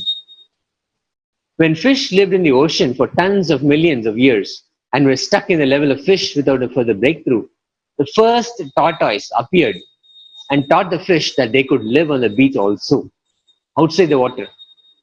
The first tortoise is the Kurma Avatara, who introduced the new possibility to fish. The tortoise lived for tons of years, and again came Varaha, the boar, which gave a breakthrough and introduced the next possibility as the Varaha Avatara. Then came the next possibilities. Various incarnations happened, giving a breakthrough to consciousness and opening them to the next level. In modern Hindu literature, you will find 10 such avatars, but original authentic Puranas like Srimad Bhagavatam record 24 incarnations. The first man who started thinking is Kapila. The cohesive thought current, the idea of cohesive thought current was introduced by him to humanity as Sankhya philosophy. He gave the breakthrough to humanity by teaching how to think for all of humanity. Then came Sri Rama, who taught social integrity.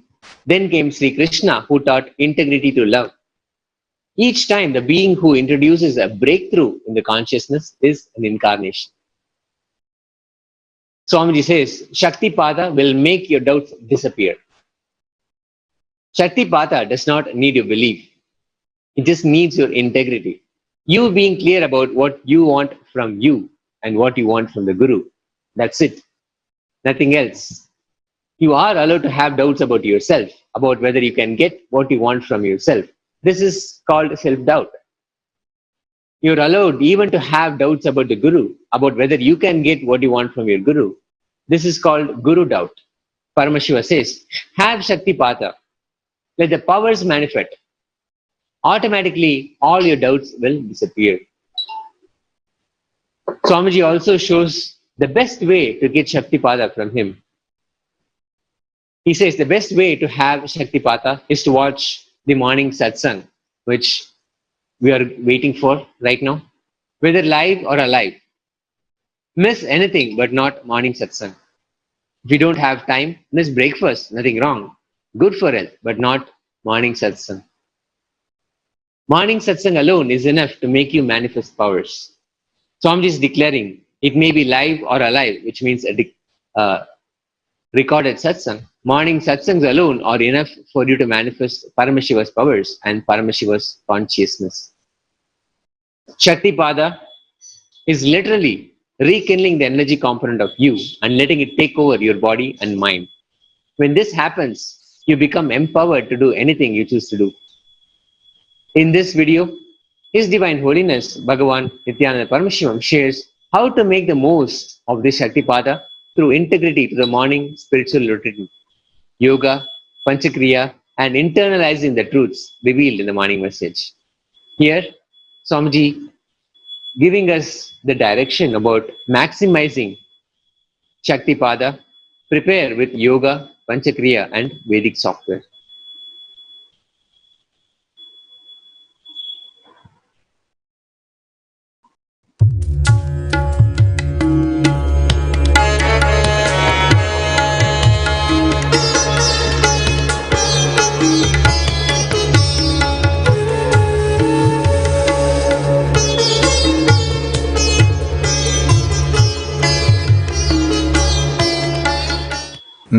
नित्यानन्देश्वर Sadashiv समारम्भाम्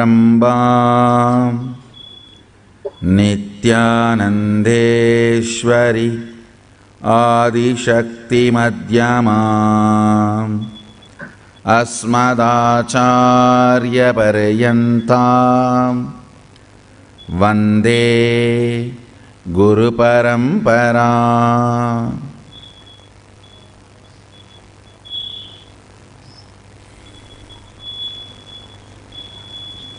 I welcome you all with my love and respects. I welcome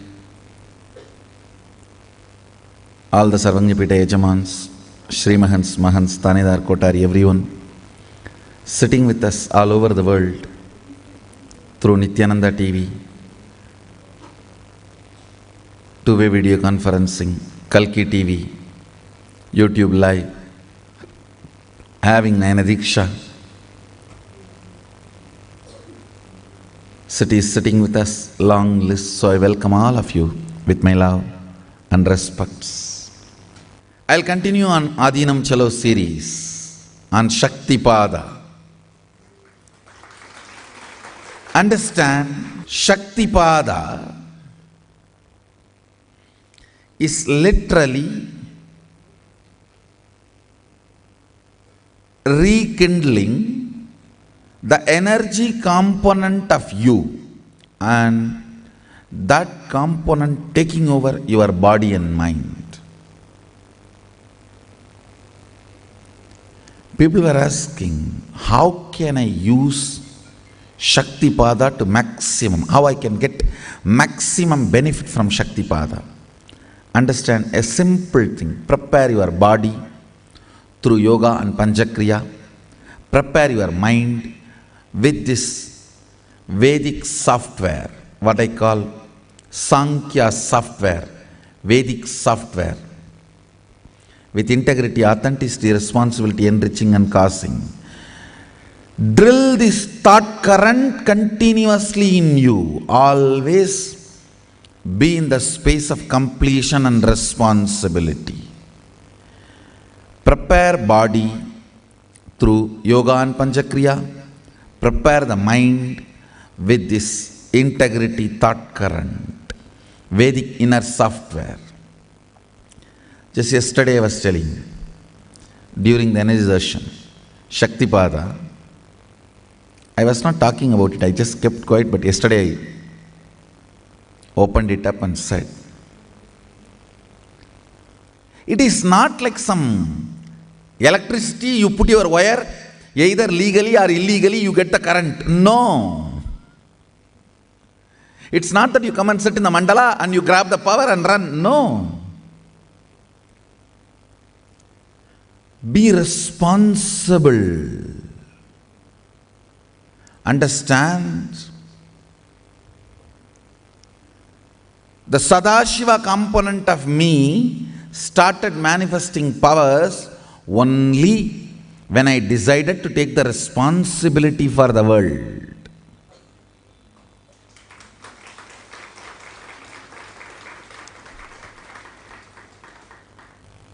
Thought current of responsibility. Thought current of responsibility makes you manifest powers of Sadashiva. Understand, I had all these powers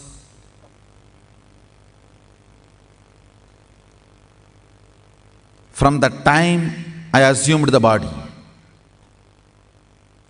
But only when I decided to take the responsibility for the world, it started manifesting. Understand, when you do Sadashiva's work, his hands are given to you. His energies are given to you. His powers are given to you. It is not like some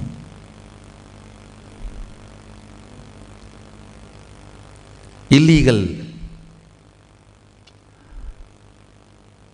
power stealing, the electricity stealing. In many Indian villages this happens. We call it koki bodrathu. They'll just make a hook and throw it on the wire. They'll use the electricity for whatever purpose they want. Powers doesn't come like that. Create the responsible mind setup. At least forget about the past and create in the future. Be responsible for it. Be responsible.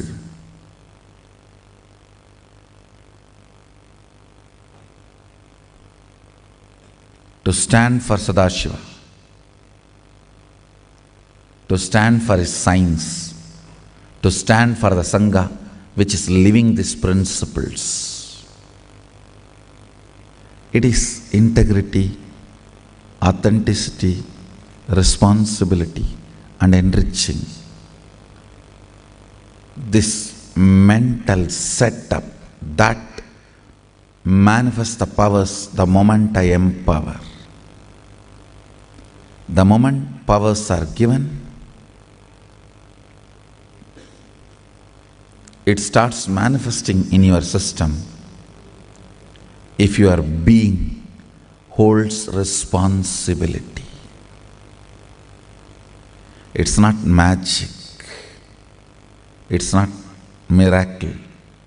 It's a power. It's a science. It's a science. Understand? It's not that these powers are new to me. From the time I assumed the body, I know I had it. And still, I have not even revealed 10% of the powers I brought with me.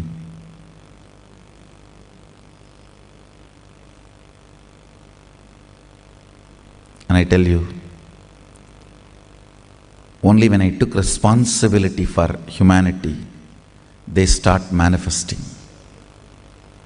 They have started manifesting. Take responsibility, they will manifest.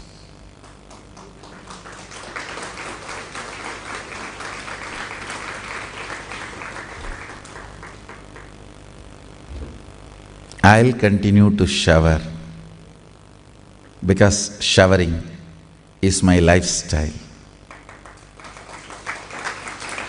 Even this expression of ferociousness is to make you receive what I am showering, not out of any hatred or judgment.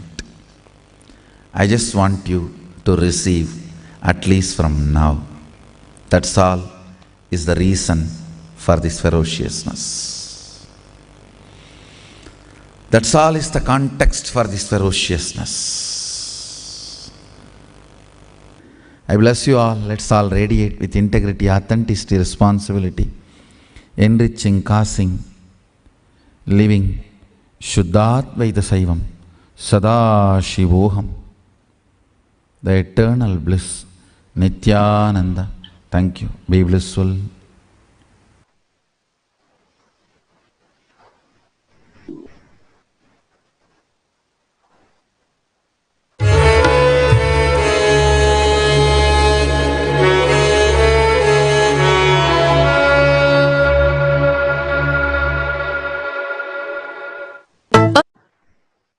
Today is day 3 of the ongoing Guru Purnima Brahmotsavam.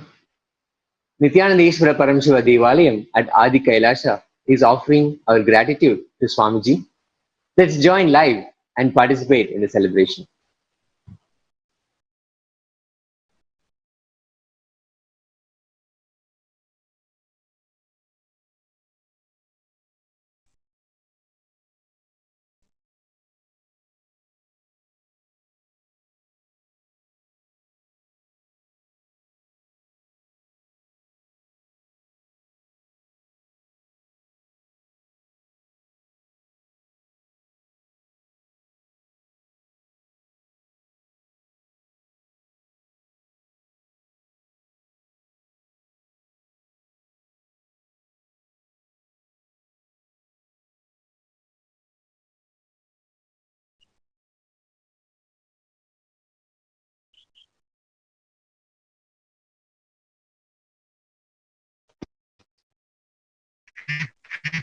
Nithyanandam, on this auspicious third day of the Guru Purnima Brahmotsavam, the Archavatara of His Divine Holiness Swamiji is gracing in Adi Kailasa Nithyananda Peetham in the form of Paramashiva Sundara Pandya, proceeding towards Immayil Nanmai Tharuvar temple for performing the Rudrabhishekam in this grand Leela Alankara.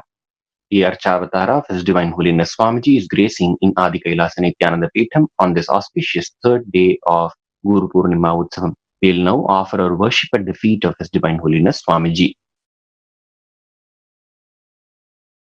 Om Dhurasi Dhurvadhurvantan Dhurvatayyo Osman Dhurvatitan Dhurvayam Vayan Dhurvamasman Devanamasi Kaspitamam Pakritamam Yuktatamam Manhitamam Devabhutamam Ahritamasi Avirdhanandrim Svamakva Arvitrasyatva Chakrape Kshema Bherma Samviktha Matva Higimsham Sarvadeva Devi Surupaya Bhagavate Shri Nithyananda Paramashivaya Namaha Dhupamagrapayami.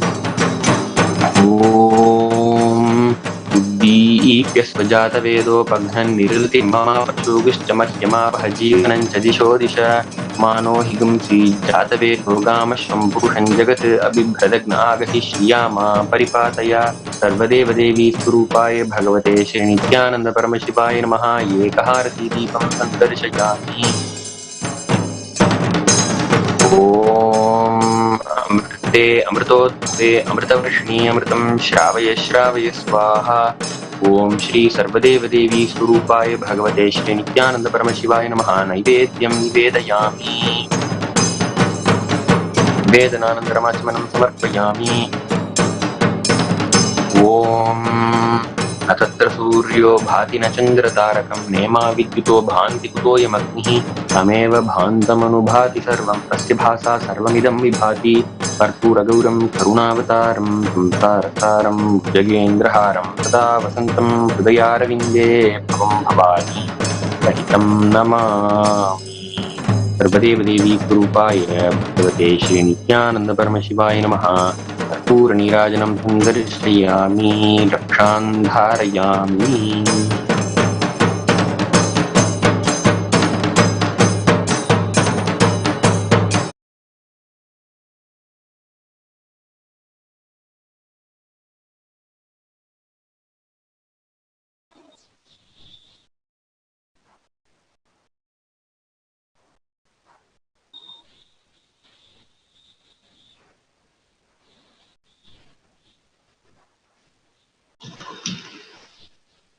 It is now time to prepare ourselves to be in Upanishad with His Divine Holiness, Bhagavan Nithyananda Paramashivam. Muhurta means where Swamiji says, you and me are in a friendly meeting space where things can be told as it is, where the deeper understanding can happen, where Amrita Kala can be transmitted.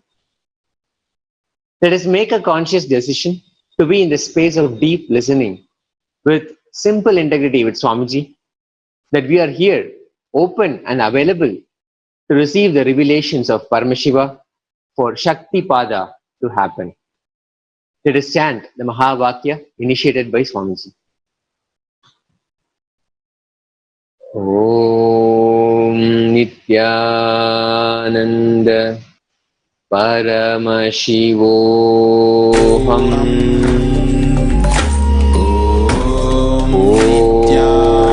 Nithyananda Paramashivoham.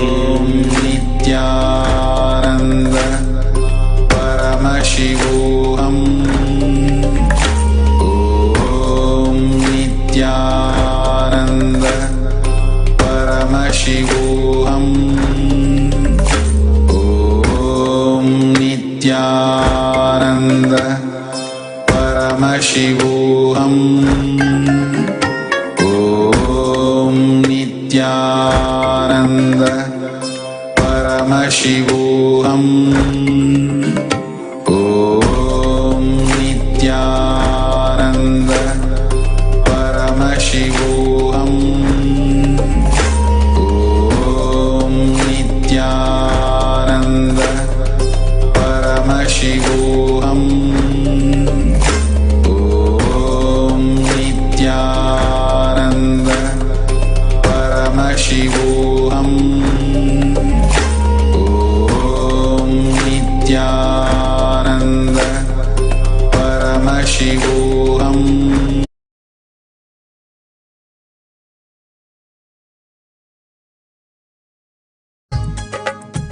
नित्यानन्देश्वर समारम्भाम् नित्यानन्देश्वरि मध्यमाम् अस्मदाचार्यपर्यन्ताम् वन्दे गुरुपरम्पराम्.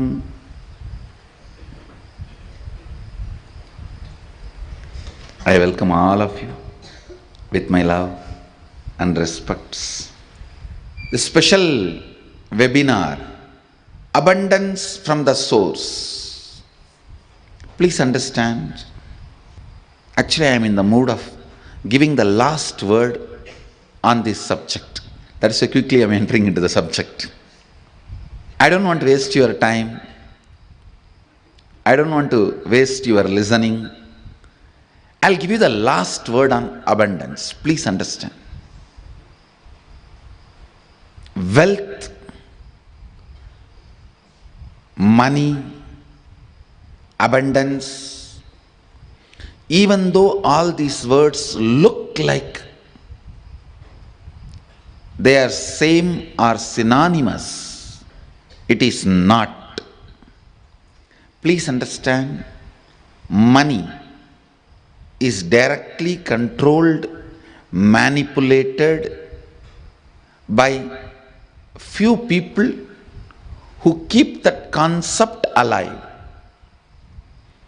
When brilliantly, intelligently, few people play with your greed and sell you some concepts and make you work for those ideas, that is money. Money is not abundance. I am not saying for abundance money is not required, but I am saying money itself is not abundance. Please understand. Abundance is overflowing ecstasy, confidence in you that you can exist. Your existence is joyful, blissful for you and the people around you. Please understand. It may be looking very mystical. I'll explain step by step. But today I wanted to give you the last word on abundance. No beating around the bush. Last word on abundance. Listen. Even that word has nice meaning. Abundance. Bund means bank. Abund means without bank. Dance. Jumping without a bank. Jumping without a bund. Abundance. See, a overflowing excitement, intensity about your existence is wealth. Understand? Overflowing abundance about your existence, which expresses as your health, as the confidence to make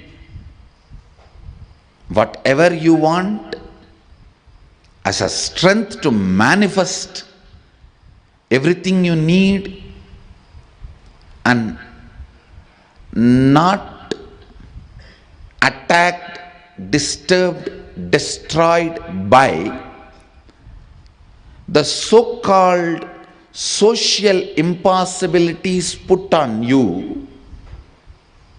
Please listen.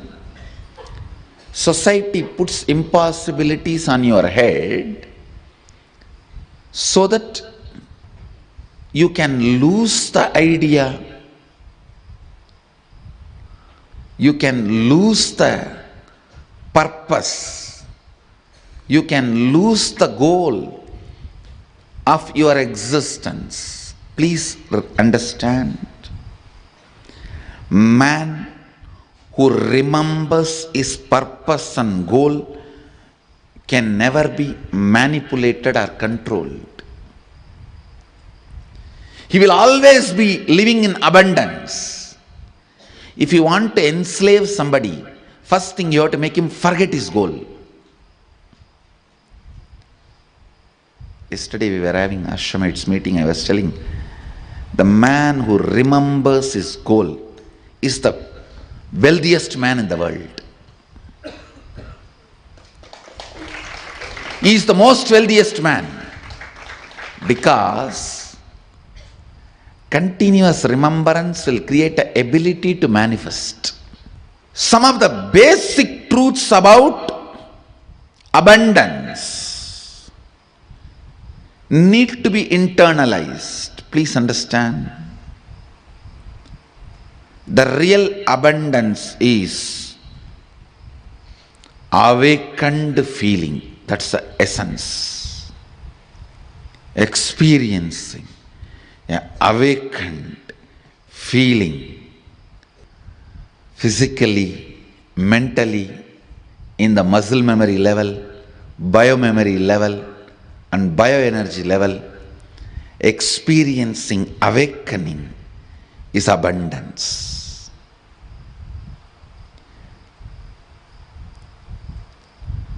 The wealth,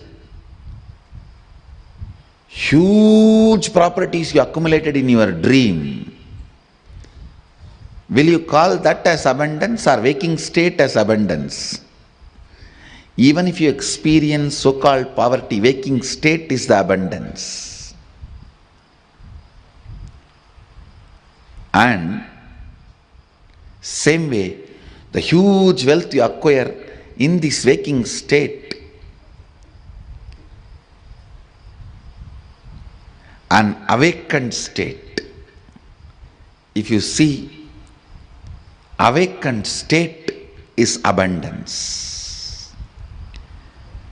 Everything you accumulated in this waking state and in the dream state is one and the same. Please understand. Ultimately, the huge money you acquired in the dream state doesn't save you even from a small pain of an airline crack.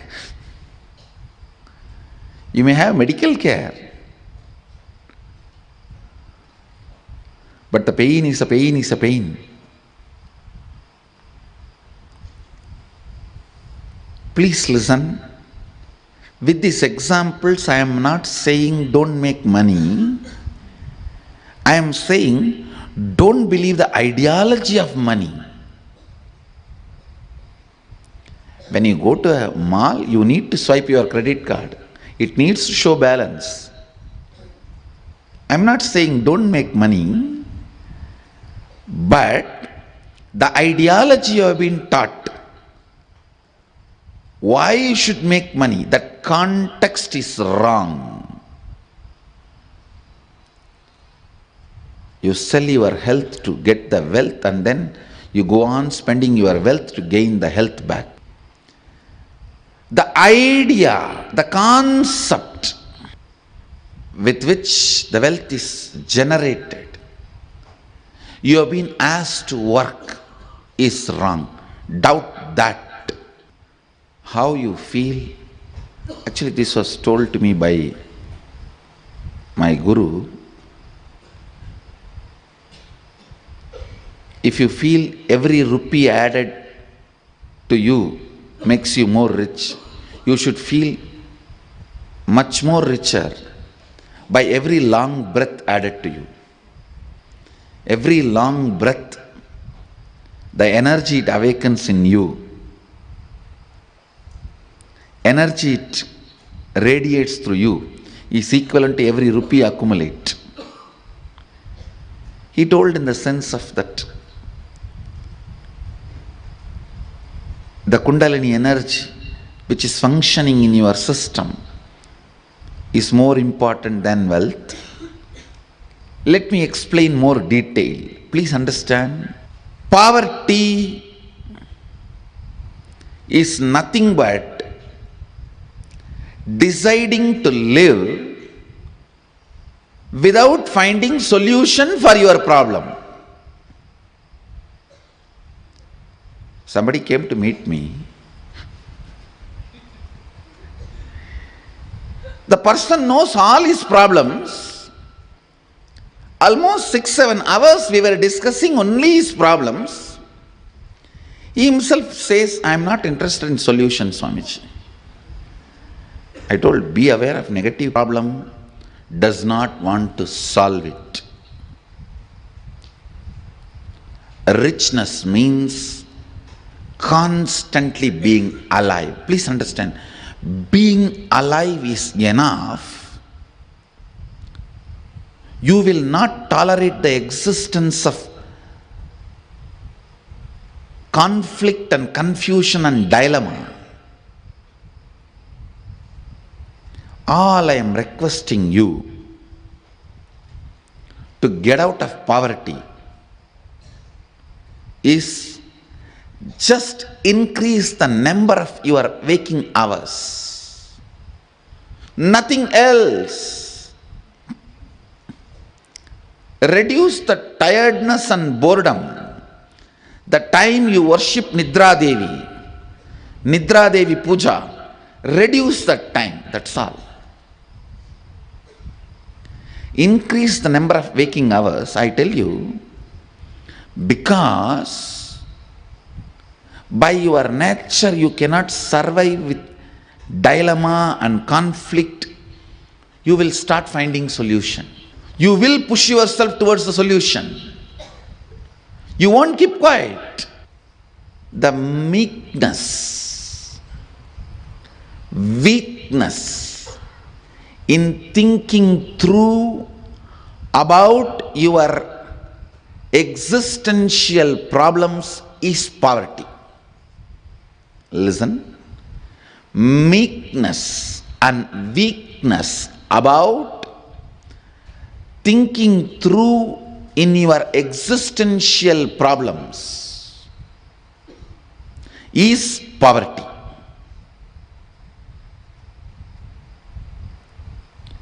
Poverty is nothing but resistance to life.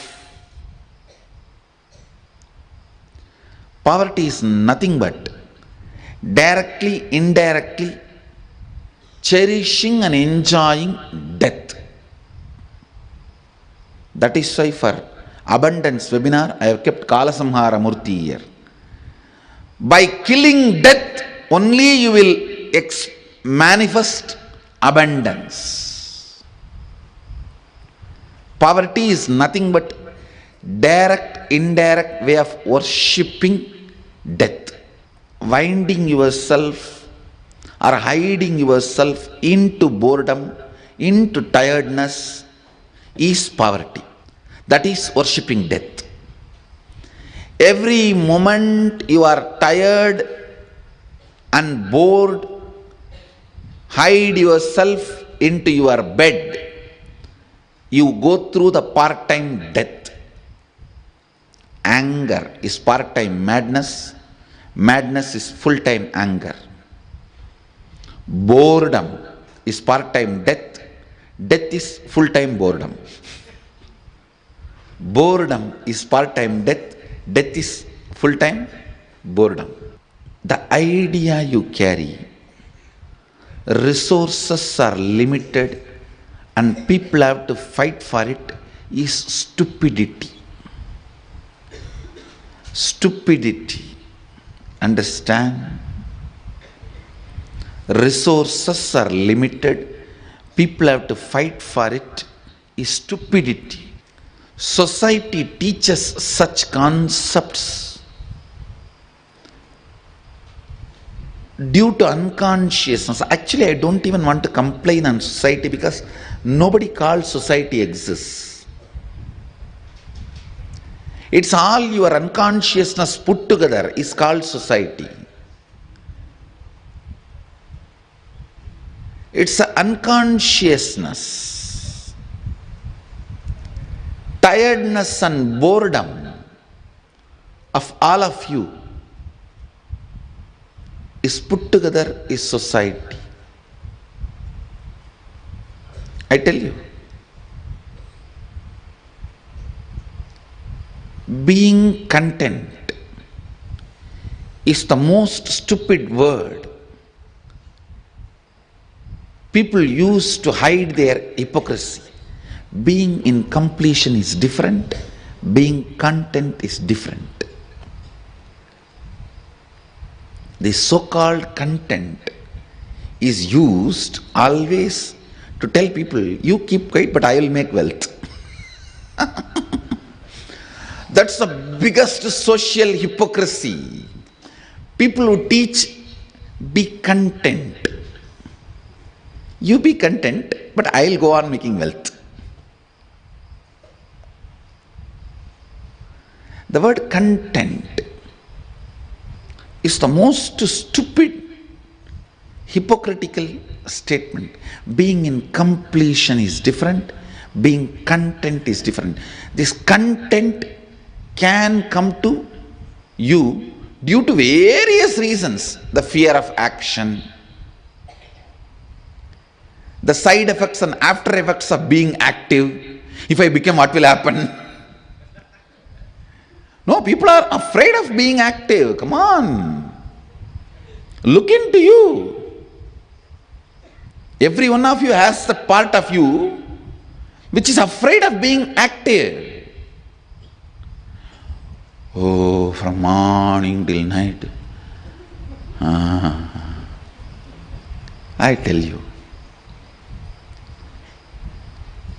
if you want to learn being active and tune into being active, you should live next to a Shiva temple, active Shiva temple, which is run as per Agama, because whole day you will be engaged. In the young age, you should be born near a Shiva temple and brought up, because morning till night you will be engaged. That will become part of your lifestyle. Anyhow, if you did not have that opportunity, now I will give you the solution. Content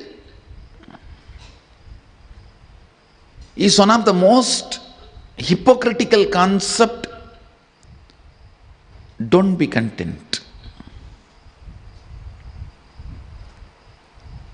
I tell you, be in the space of completion, but not content.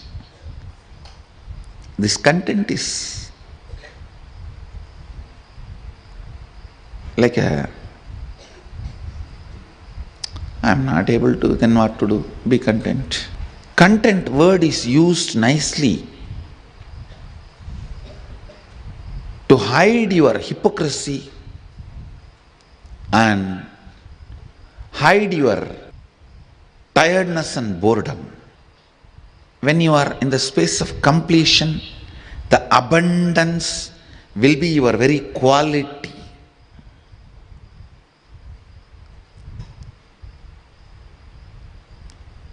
When you are content, it is not necessary. The feeling abundance will be your quality. I tell you, the man who feels abundance, he just knows the power of coincidence generated by your trust. I tell you, the other day,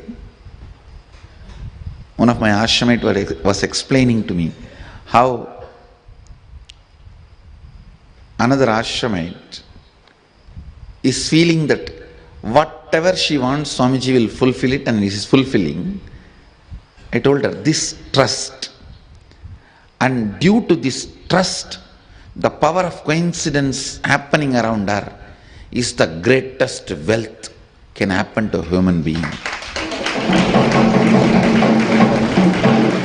Understand that trust, completion, you generate within you.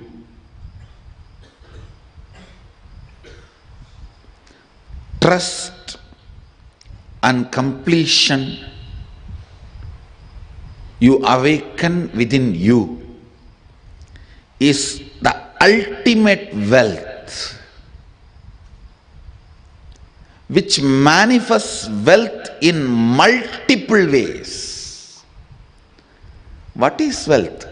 Knowing the knack of how you have to be useful to society and enrich it so that they enrich you. That's all. That's all is money. If you think money is too big, just by making it you will become tired. That is the biggest poverty. Please understand.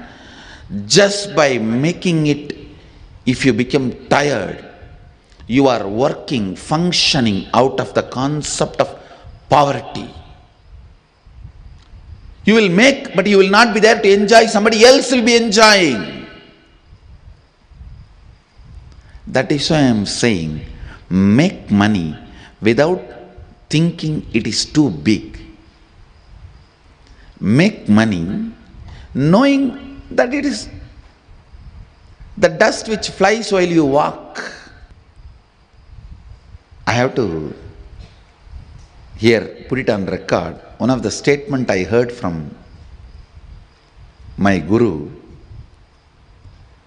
நடக்கும் பொழுது பறக்கும் தூசி என நினைத்து செல்வோர்க்கே செல்வம். I'll translate. While you walk, the dust which flies, the feet dust which flies, equating that to your wealth, and the person who walks, the wealth follows him. Understand?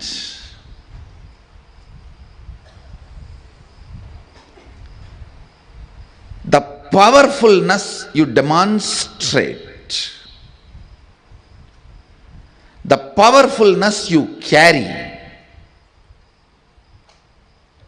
in your thinking, in your feeling, in your words, in your action, the side effect of it is wealth. The side effect of it is wealth. The moment you think wealth is important, you will become tired by achieving it. Becoming tired by achieving it means you will feel cheated. Please understand, you will feel cheated. It is like you struggled so hard to marry the Miss Universe. You make wealth, you make this, you make that, and feel the day you marry the Miss Universe is the day of your ultimate. And you do all drama, get a new car and drive in front of her. And all the stupidity described in movies. Materializing flower and giving. Materializing diamond ring and giving. And you impress. Finally you propose. It is even accepted. You date. Do everything. Finally you got married. And you landed in Miami for honeymoon. That night you realize it is not even she, it is he. That is exactly will happen to you if you think wealth is everything. Understand? Then you may achieve it, but that night you will suddenly feel terribly cheated because It is useless. Understand? Always be clear. Your focus should be on the powerfulness and awakened state of your being, and push through your life. As a side effect, wealth will be overflowing, you will be enjoying it.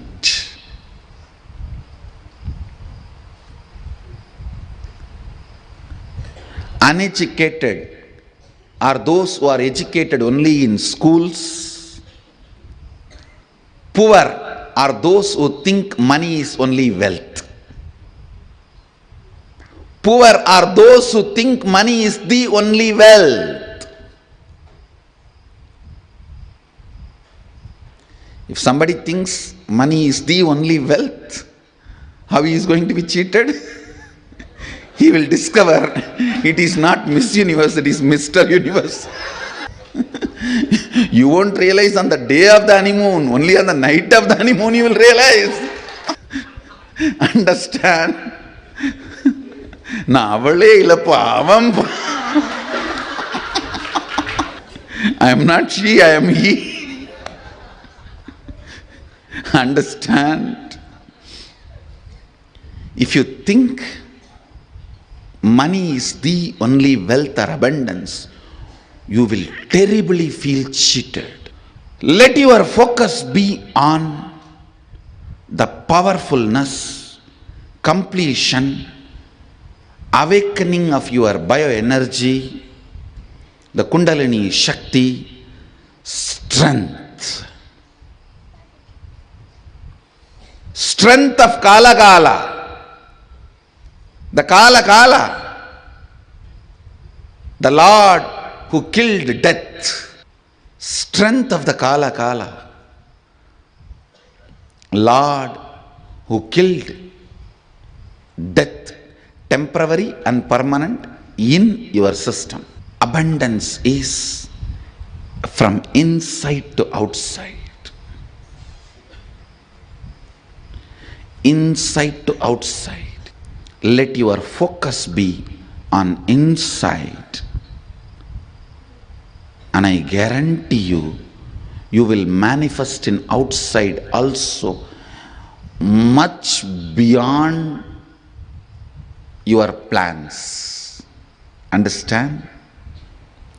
Manifesting much beyond your plans is abundance.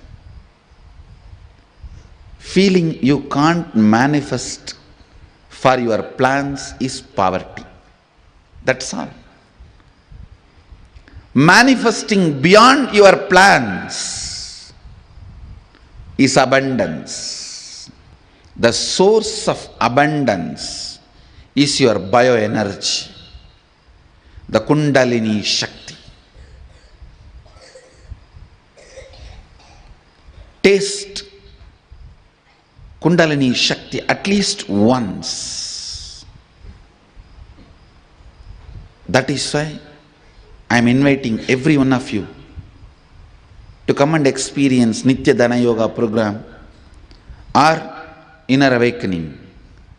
Taste it once. You will see how the awakened bioenergy makes abundance and wealth as a side effect of your existence. Man who makes wealth as the side effect of his existence is rich. Man who makes wealth as the main purpose of his life will be cheated. How? You all know now.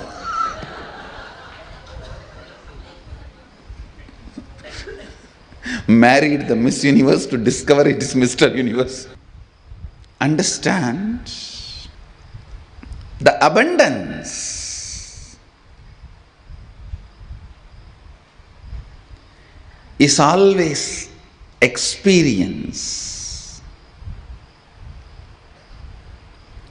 Wealth is manifestation. As long as you have this clarity, what should be experience and what should be expression, you are on the right direction. If you think wealth should be experience, abundance will be expression, you will be in poverty forever. I have seen billionaires, I tell you. When you have this understanding, the state, this is experience, abundance is expression. You can even enjoy the billions. Otherwise, even with billions, you will be having insecurity. How can I keep it together and manifest, just expand, expand, expand? Even with that, you will feel insecure. And few of your friends who are having more than your zeros will be your pain point, who drive you to work more. Understand what drives you to work more. If it is pain point, it will always be pain. What drives you to work more should not be pain points, should be bliss points. If the pain points drive you to work, what you will find in honeymoon? You know. Otherwise, the pain point based efforts may bring wealth, but in the end you will feel cheated. You will feel cheated. The only solution to have abundance in the life, go deeper into your muscle memory, remove this tiredness, life negative patterns.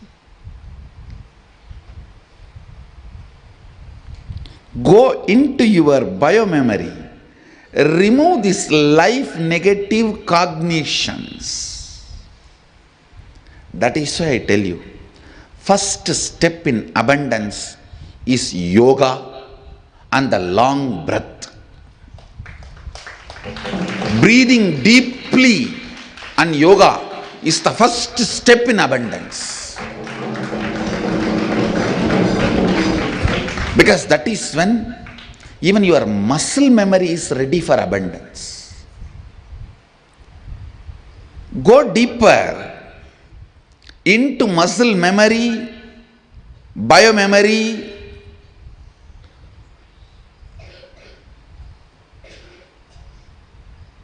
and bioenergy. Even if you have billions, but you are all the time tired, bored, you are not going to experience abundance. So the first thing, get into your muscle memory the incompletions you stored against abundance. Actually, there are people, the moment their project is going to be successful, even they cannot tolerate. They will fall into tiredness and confusion and collapse it, destroy it.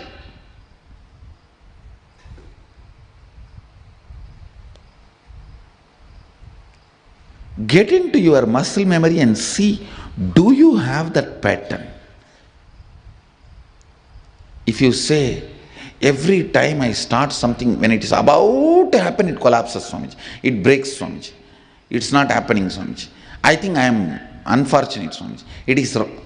If you have that kind of sufferings, understand, you carry that pattern in your muscle memory, pull it out and complete it.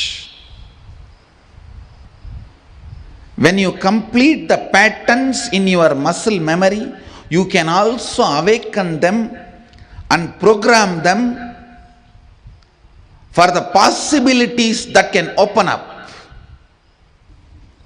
One of the wrong beliefs you are all made to believe is, if you have wealth, you can't have health. If you have health, you can't have wealth. If you have energy, you can't have money. If you have, by the time you have money, you will not have energy. It's the worst delusion you are made to believe, which is not right. Just retain energy. Wealth will happen simply around you.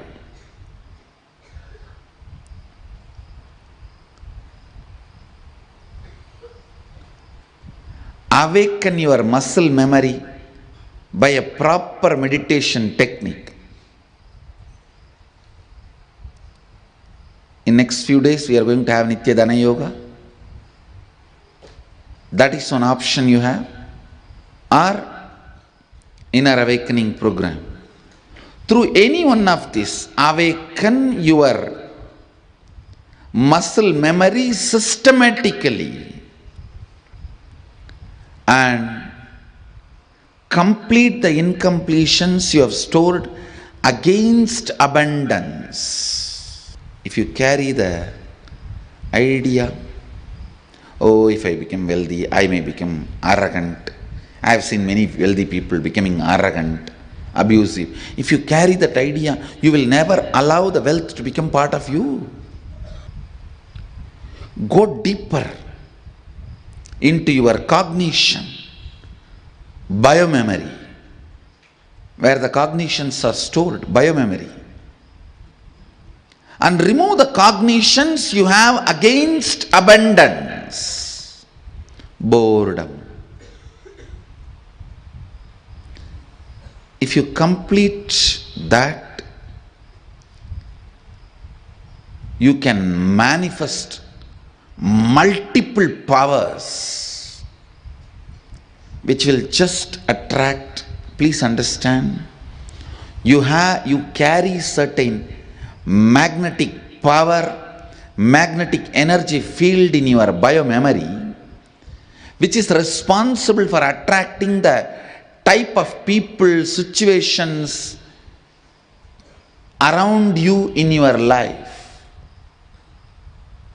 Sometimes people come and tell me, I all the time attract the people who abuse me, Swamiji. Means you are enjoying it. You are very happy about that victim feeling. You think that is the best safe identity with which you can survive. No. You are not Sati, you are Parvati. Understand? Ultimately, your bioenergy, Kundalini, should be awakened by a proper method, and with that awakened Kundalini, clean up your biomemory and muscle memory. Actually, once your bioenergy is awakened, God particle in you is awakened, doing completion will be so easy. Just by remembrance, completion will happen. Just by the decision, I am completing, completion will happen. Completion will not be a spiritual practice, but it will be a spontaneous process. With awakened God particle, completion will become just a spontaneous decision. I am done, that's all. You are done. Third eye awakening can powerfully make you abundant. Really, I am telling you.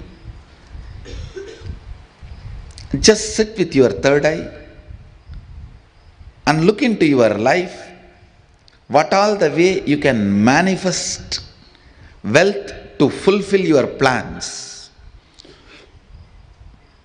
And every meeting, align yourself to your third eye and start. You just know what the other person is thinking and you will talk. to make the meeting successful. Third eye is the biggest gift you can use in 1000 ways to manifest abundance in your life. Essence, the last word I want to tell you about this abundance is, let your focus be on awakening your bioenergy, God particle in you, powerfulness in you. From that source, let the wealth manifest. I tell you, it is law of life. It has to manifest. And when it manifests from that source, you will not be cheated. You will not be cheated. You will be there to enjoy the wealth. You will be there to enjoy the wealth. Having wealth and enjoying it.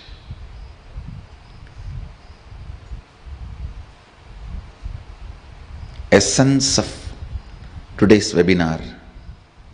Focus more and more on awakening your bioenergy, Kundalini Shakti, God particle in you, and complete your biomemory and muscle memory. So with this, I'll answer some of your questions.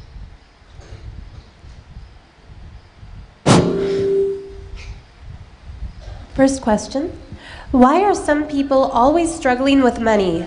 Others it seems effortless.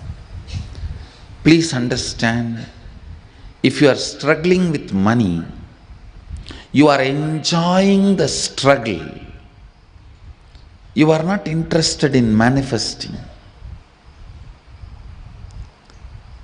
Please at least understand you are enjoying the struggle. You will feel abundance with your struggles. Oh, I want struggles and I have enough, let me enjoy it.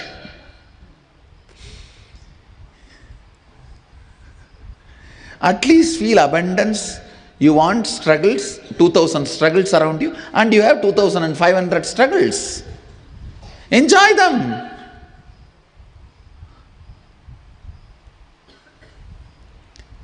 Please understand, there is no such thing as struggling with money. If you want to have struggles, you will have struggles. If you want to have money, you will have money. The people who have struggles, they want to have struggles, so they are having it. People who want to have money, they want to have money, they are having it. So, decide, you want to have struggles or you want to have money. You will have it. That clarity should come to your biomemory and muscle memory. You will have what you want. Next. If you are not having something or have something you don't want now, does it mean you actually wanted it? Why would we want something that isn't good for us, like poverty, poor health, unhappy relationships, etc.? Please understand, in each of this, you have your vested interests. Many times, you visualize in poverty, you are free from all responsibility. You just want to be free from all responsibilities and commitment. Then you constantly visualize, entertain, cherish the poor life. When it actually lands on you, you say, no, this is not what I wanted. Without knowing what is going to come, you cherish, visualize, entertain a thought current. After you attract that, you think, oh God, I think amazed it. Please understand, universe is intelligent and compassionate. It gives you only what you ask for, never anything else. And if you have manifested poor health, unhappy relationship, poverty, look in why you manifested. Why you manifested? And dig it out from your muscle memory and biomemory, the root patterns. Why you manifested poor health, poverty, unhappy relationships, and complete it, you will understand you always manifested only what you wanted, knowingly or unknowingly. Next.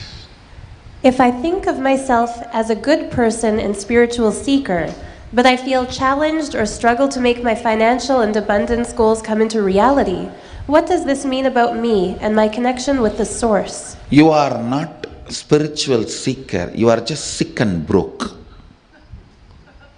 Please understand. The question, I have to read out the question once more. If I think myself as a good person and spiritual seeker, but I feel challenged or struggle to make my financial and abundance goals come into reality, what does this mean about me and my connection with the source? As I said, you are not seeker, you are just sick and broke. Because you don't have wealth, you are trying to console yourself saying you are spiritual. You just want to satisfy, console yourself saying, no, I may not have that, but I have this.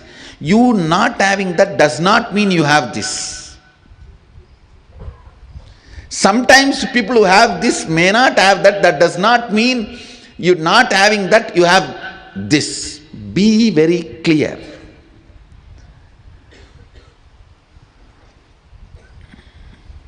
Mahadeva may be wearing Rudraksha. That does not mean it doesn't have all the diamonds and gems. Please be informed properly. Do not try to console yourself by saying, I may not have spirituality. I may not have wealth, but I have spirituality. Because here nobody can challenge you. And everyone tries to console you. False consolations are what I call feeling stuck in life. False consolations is what I call feeling stuck in your life. At least this fellow who goes to honeymoon will find that night itself it is not she, it is he. But the fellows who are sitting with the false consolations, after marriage will not even be going for honeymoon. For elongated period they will be thinking it is she. They may discover it during the cremation or burial. They spend their whole life with he, not she. Understand, if you think yourself as a good person and seeker and you are challenged or struggling to make your financial abundance, if you are not able to make that into reality, be very clear. You are just living with false consolations. You are stuck. You just need a strong awakening. You just need to remember you are sick and broke, not seeker. Next. Can you please give deeper insight into Goddess Lakshmi and how to connect with and experience her?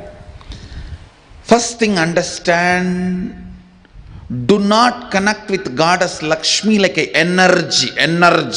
No.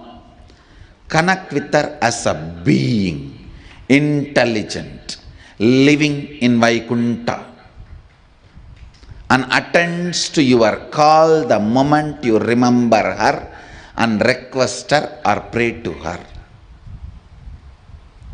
Be very clear. Gods and goddesses are beings, independent intelligence.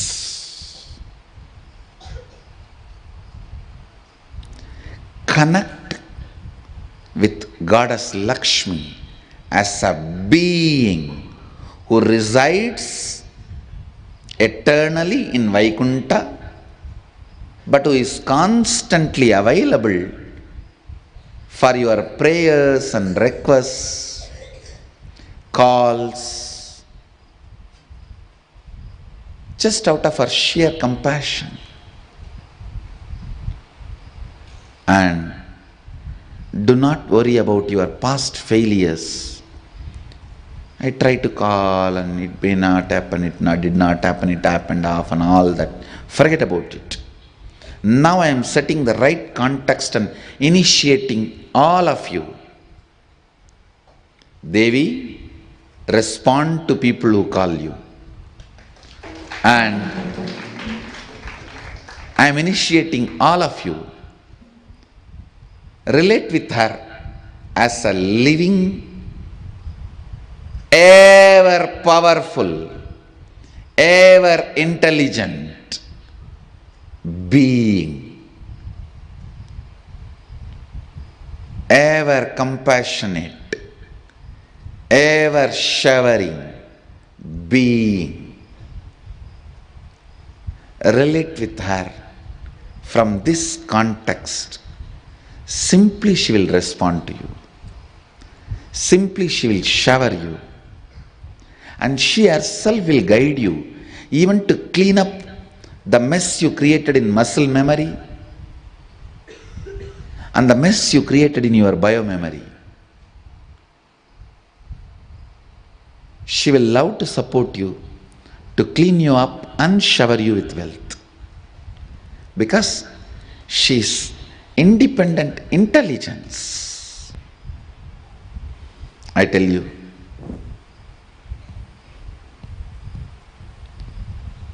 relate, connect with gods and goddesses of Sanatana Hindu Dharma as beings. They may have a philosophical meaning, an ideology for which they are standing, but they are not just the ideology alone. Please listen. I may be standing for a dharma, but I am not dharma alone. I am an independent intelligence standing for that dharma. Lakshmi is an independent intelligence standing for wealth, the ideology of wealth. Don't reduce the Lakshmi to just some energy and concept. Hinduism is not just cultural identity, it is spiritual, religious, cultural, and more identity. I keep hearing that giving back, doing seva, donating for charitable causes, all these things, if done from the right context, can increase your own abundance. Please explain exactly how this works. For example, how can giving away 1 crore actually make someone wealthier? Can you explain what is right versus wrong context to have when giving back? Understand, giving 1 crore does not make somebody wealthier. Somebody who feels wealthy gives 1 crore. Understand, abundance is the confidence they have on themselves and their existence to manifest as much as they want. So they go on sharing, breathing out so that they can breathe in. They know they can breathe in, that is why they breathe out.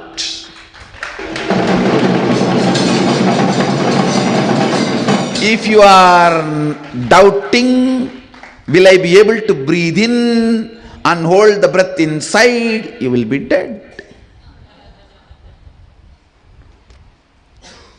They breathe out because they know they can breathe in. They share because they know they can generate. They share because they know they can create. They share because they know they can manifest. Understand? Giving 1 crore does not make you wealthier. Person who feels wealthier gives 1 crore. So, I first make wealthy people, then they give. Understand? I first make wealthy people, then they give. It is the... See, there are some truths existentially you feel.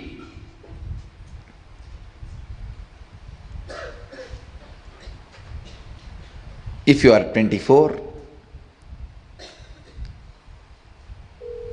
and you existentially feel you can build muscles, you can do it, you can do yoga, how? It is not just a belief, it is simply reality.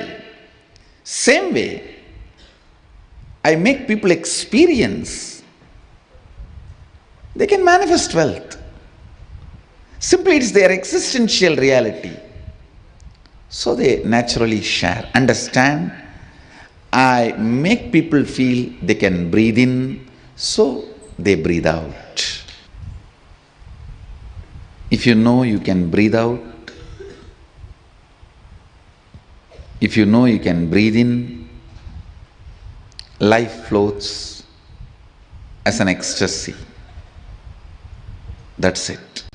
Next question. I want to make more money, but I'm always feeling pressed for time. How do I complete this conflict? I think I heard you say once. No, you need to complete first with your boredom and tiredness.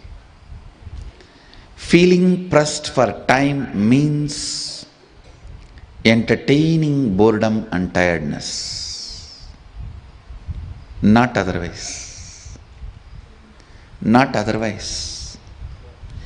Feeling pressed for time is entertaining boredom. So understand,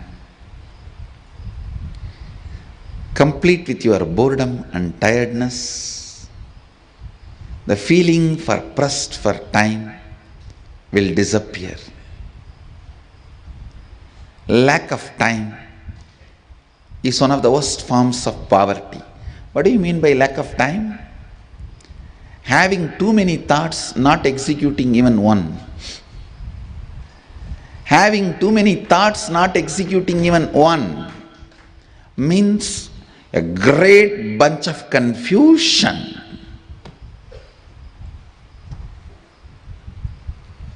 Now really, I have seen people, for every solution they will find a problem.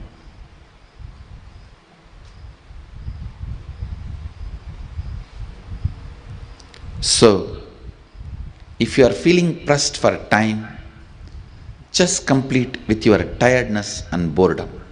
The problem will be solved. Next. I feel that making money is hard or experience worry just thinking about it. Why do I feel this and how do I complete this? Again, you just need to complete with all the lies society taught you, with all the false ideas you decided to pick up from society. Next. What is inner awakening and Nithyanandoham, and how does it help with abundance? First, in the inner awakening, you are awakened to exist. In Nithyanandoham, the experience of God particle, the bioenergy happens in you. Naturally, health, wealth, abundance, everything becomes side effect of your existence. Just side effect of your existence. Come and taste it. Then you will see how it not just helps, makes you abundant. Next. What is the right context to have about money and wealth that will lead to enlightenment? Understand, completely be established on the spiritual powerfulness and bioenergy awakening, Kundalini awakening. Live your life. Money will just be the side effect of you. That's all is the context you need to carry towards enlightenment. Don't say yes to money. Don't say no to money. Just don't respond to it. It will be there behind you because it is a matter. Understand? Don't say yes. Don't say no. It will simply follow you because it is a matter. Next. What does creating the space in terms of abundance mean, and how exactly do you do it? Understand, when your bioenergy is awakened, when the completion happened in your biomemory and muscle memory, anything you visualize, you attract people, space, situations to make that into reality. You know how to manifest it, and the space, the intelligence to create the space itself is intelligent enough to fulfill it. So, with this, I want to give you a small process. All of you, pen down what is abundance for you. It may be having health, financial freedom, nice relationships, spiritual awakening, whatever. Having a beach house or having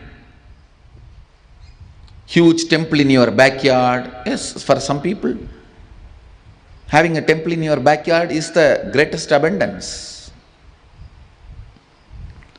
So, what is abundance as per your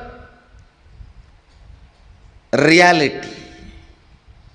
Pen down detailed. I'll infuse energy into it and make your bioenergy to function towards it.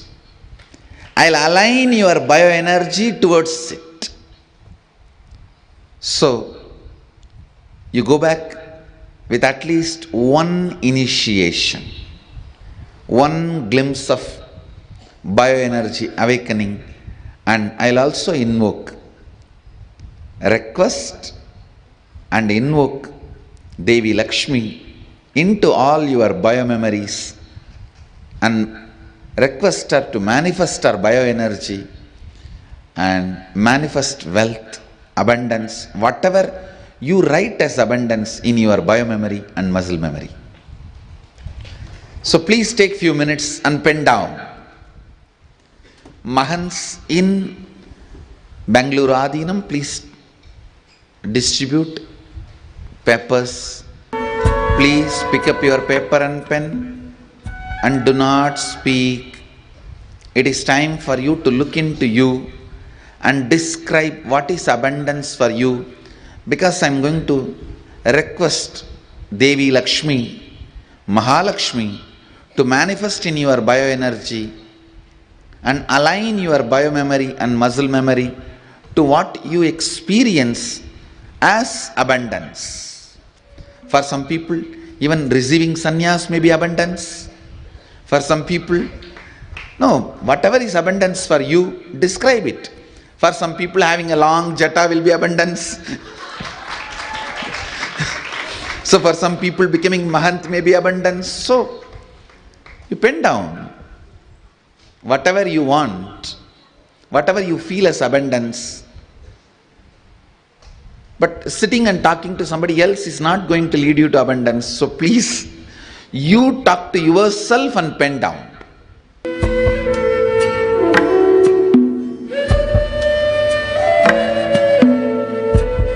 Whatever you wrote, read it once for yourself.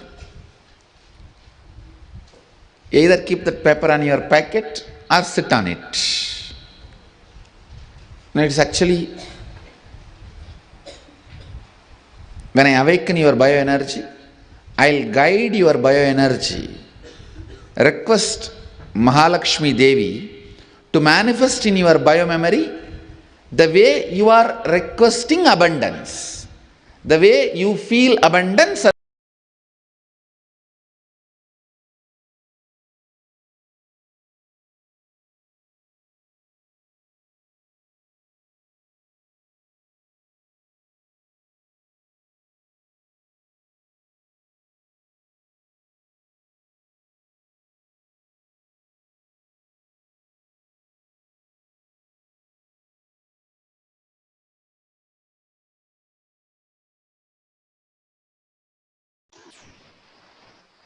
With deep gratitude to His Divine Holiness, Bhagavan Nithyananda Paramashivam, for delivering the ultimate revelations of Paramashiva.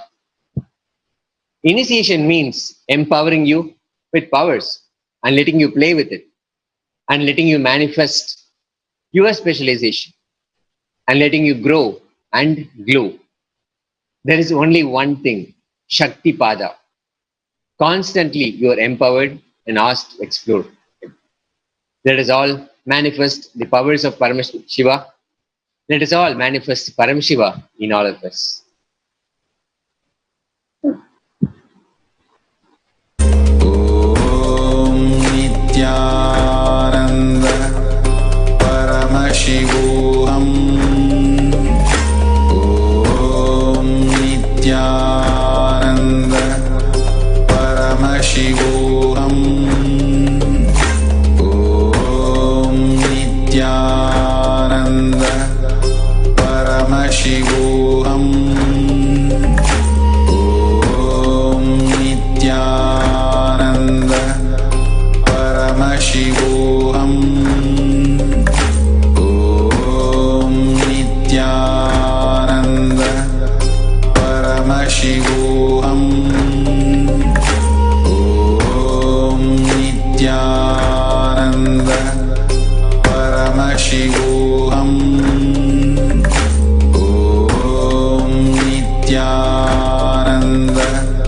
Paramashivoham. Om Nithyananda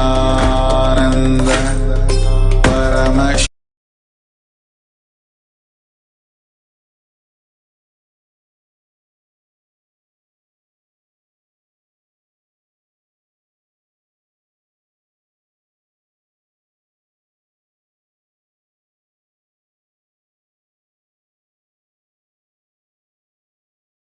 Nithyananda Paramashivoham. Om Nithyananda Paramashivoham. Om Nithyananda Paramashivoham. Om Nithyananda Paramashivoham. Om Nithyananda Paramashivoham. Om Nithyananda Paramashivoham.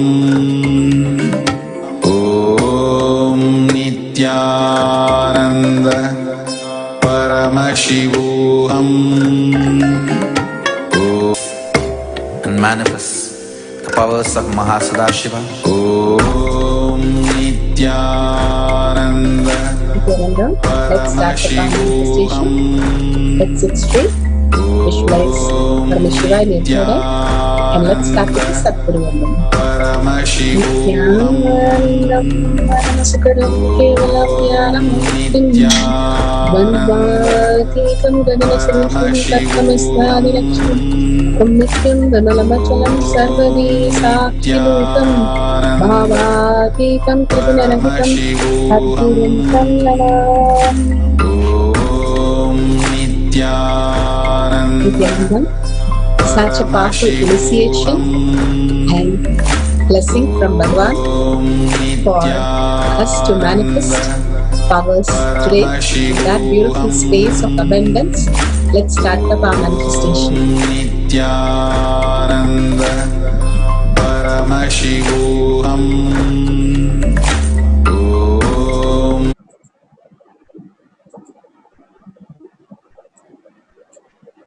Today we'll be manifesting the powers of Ashtama Siddhi.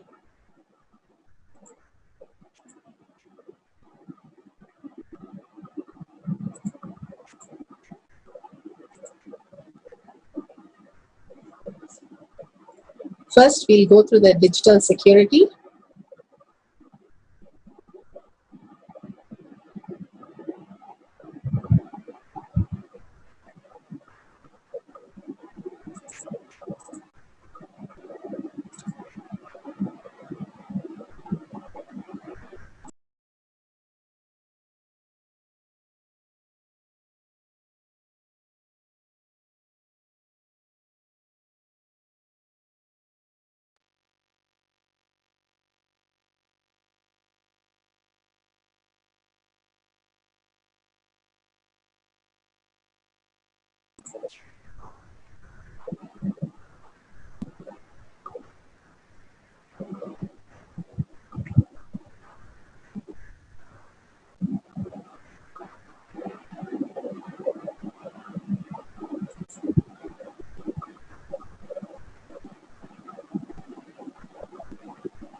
What is power manifestation?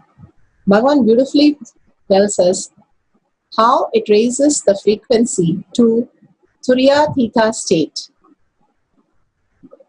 Power manifestation is nothing but a cognitive shift that can infuse powerfulness into any action or state that we are in. It raises the frequency of our body and mind to ultimate powerfulness, Turiya Theta.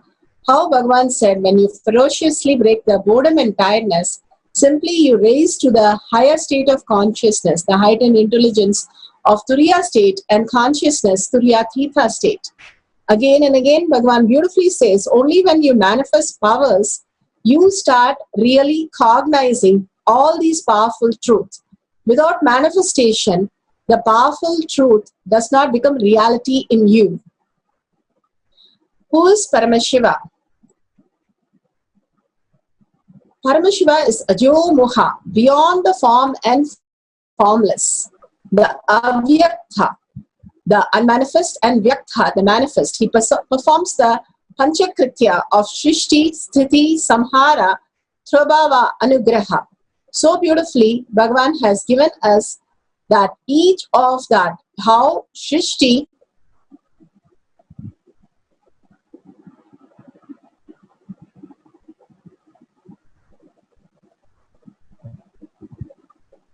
manifestation is manifested, manifestation is sustained, manifestation is regenerated, manifestation is pulled out of delusion, and creation is liberated. Satyo Jata phase. Each of these phases do the Panchakritya of manifesting, sustaining, pulling us out of delusion, regenerating, and liberating. Each of these 5 faces of Paramashiva constantly manifesting as reality.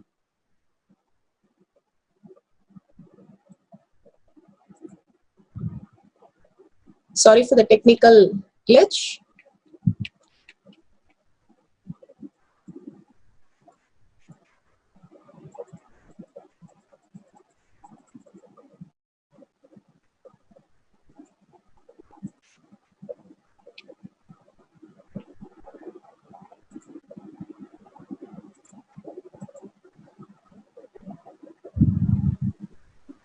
Vamadeva, sustenance is manifested, sustenance is sustained, sustenance is regenerated, sustenance pulled out of delusion, and sustenance is liberated.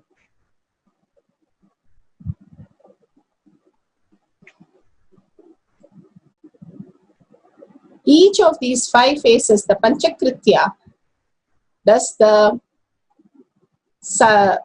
sustain, manifestation, sustain, regeneration, pulling us out of delusion, and liberation.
Sorry for the technical glitch. Who is Bhagavan Nithyananda Paramashivam?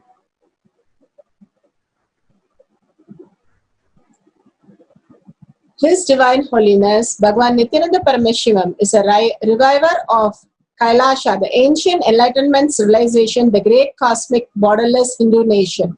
His Divine Holiness, Bhagavan Nithyananda Paramashivam, is an avatar from and is Supreme Pontiff of Hinduism. His Divine Holiness, Bhagavan Nithyananda Paramashivam, has made the science of power manifestation, yoga, temple-based university for humanity. Sovereign Order of Kailasha, led by His Divine Holiness, Bhagavan Nithyananda Paramashivam, and Nithyananda Order of monks, nuns, Hindu diasporas are working for the global peace to give superconscious breakthrough to humanity. Nithyananda Hindu University, the world's largest, with extended campus of 150 countries, is collecting, organizing, preserving, time capsuling, decoding, spreading, and reviving 20 million source book of Hinduism and 64 arts, science of Ayurveda, music, dance, sculpting, astrology, Vastu, and many more. His Divine Holiness, Bhagavan Nithyananda Paramashivam, is a 293rd Guru Maha Sannidhanam Shamala Pita Sarvanya Pita, ancient apex body of Hinduism and present emperor of Surya Vamsa Surangi Samrajyam. His Divine Holiness, Bhagavan Nithyananda Paramashivam, has survived the worst prosecution of multiple assassination attempts on person and character by anti-Hindu element. Here, Bhagavan has given us science of power manifestation, which is authentic, time-tested, scientific, and foolproof. The Shastra Pramanas are the Veda Agamas, the eternal, unchangeable truth revealed in the Hindu source scriptures. The Aptas are the Rishis, Munis, Ganas, Anayanamars, Alvars, and Siddhas, who are the authorities of Hinduism, who have scientific, who time-tested and verified the science of power manifestation. Atma Pramanas are the avatars who have landed on the earth to raise the humanity to superconsciousness. Here, Bhagavan, His Divine Holiness, Bhagavan Nithyananda Paramashivam, this millennium avatar, personal experience of each power manifestation, playing the Leela of human being and ferociously breaking the boredom and tiredness and having the superconscious breakthrough for the humanity. Shakshi Pramanas, Bhagavan has initiated millions of disciples, devotees, followers who all around the world into the science of manifestation. The Shastra Pramana for Ashtama Siddhi. This is from Shiva Samhita 5.787.678.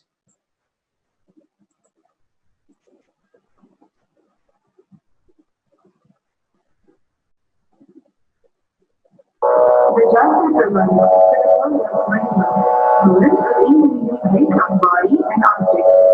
It is Shiva Samhita 5.76-78. Maranam bhadyate vena sakhena vinadhadyate tasyasya paramate animati gunamrada vayusandadade rasavishyanam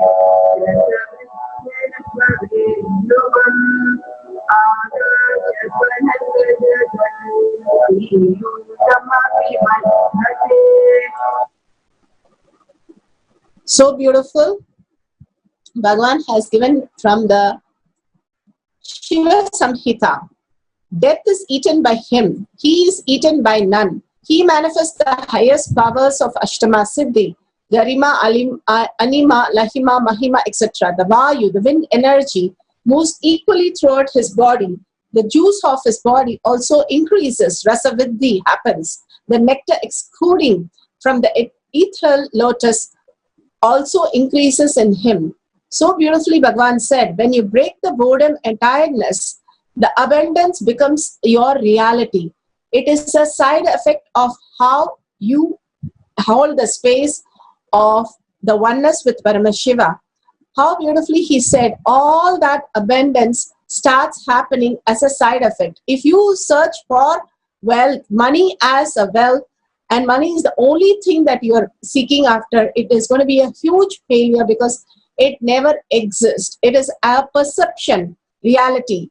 The consciousness which is reflecting in your comparative reality is a delusion which cannot be real and which cannot satisfy you because it doesn't even exist. So how much ever we chase it, we cannot achieve it because it does not even exist. The beautiful space, the purpose of a life is already designed and it has come with a blueprint. If we map to that blueprint, the space of Kailasha, the being of Kailasha, we all came here to celebrate that space.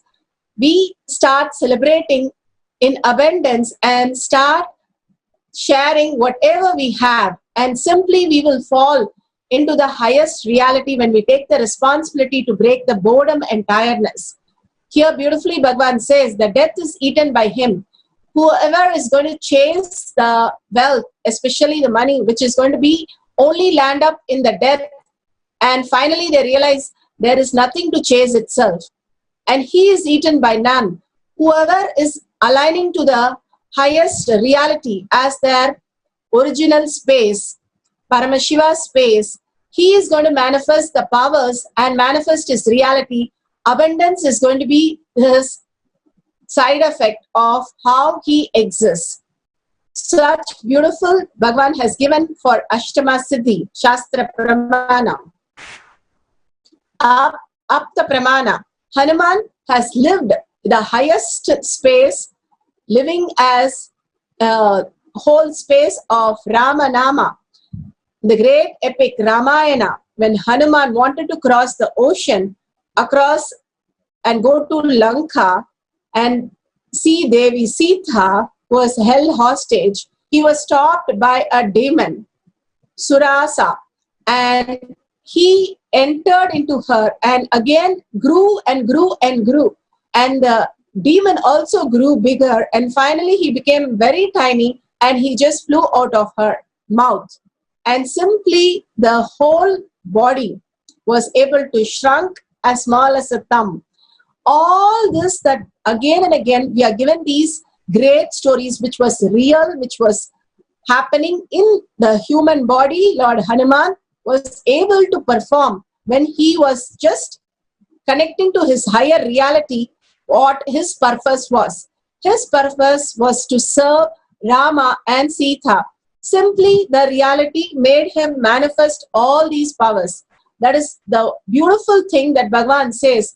When you align to your purpose, the higher reality as the very purpose of your life, when you decide, when you determine, and when you really start living that, everything manifests through you as reality. All these powers, Hanuman did not ask for the power manifestation. It happened as a side effect of who he was, aligning to Ramanama and Rama and Sita as his ultimate reality. Simply he was able to flow as whatever the manifestation need to happen for him to execute the whole thing. Such a beautiful space of Hanuman. The Atma Prana, 12th October 2005. The Nataraja deity at Los Angeles Paramashiva Hindu temple is 6 feet 10 inches tall. The door of the temple is 6 feet 8 inches. And they are planning to move Nataraja into the temple. The disciple told Swamiji about the problem. Nataraja would not fit. Bhagavan said so beautifully, don't worry, Nataraja will fit. And simply they were able to take the deity inside the temple without any issue, and they measured it again after going into the temple, and they remeasured everything again, and it was 6 feet 10 inches. How it was able to fit in and move, nobody knows. But simply it all adjusted because they were in the oneness space with Bhagavan, and Bhagavan made it happen simply through his disciples. So beautiful. Bhagavan has many times manifested all these powers. Shakshi Pramanas. The devotees, disciples all over the world have experienced the height increase. Many times they have asked the question, when I increase my height, can I make it permanent? Yes, when the cognition becomes permanent, the height increase also becomes permanent. Everything is happening as reality when we start manifesting again and again, and understanding manifestation and cognition is the way we can start experience the higher reality. Now let's start the first round. We are going to increase the weight of an object. You can download an app in your cell phone, or you have a weighing machine, you can have the weighing machine. So measure the weight. Please make sure your video recording everything. Measure the weight of the object, and because the video recording will clearly tell us that nothing is added, nothing is not taken away, but it is continuously getting recorded and the weight is increasing.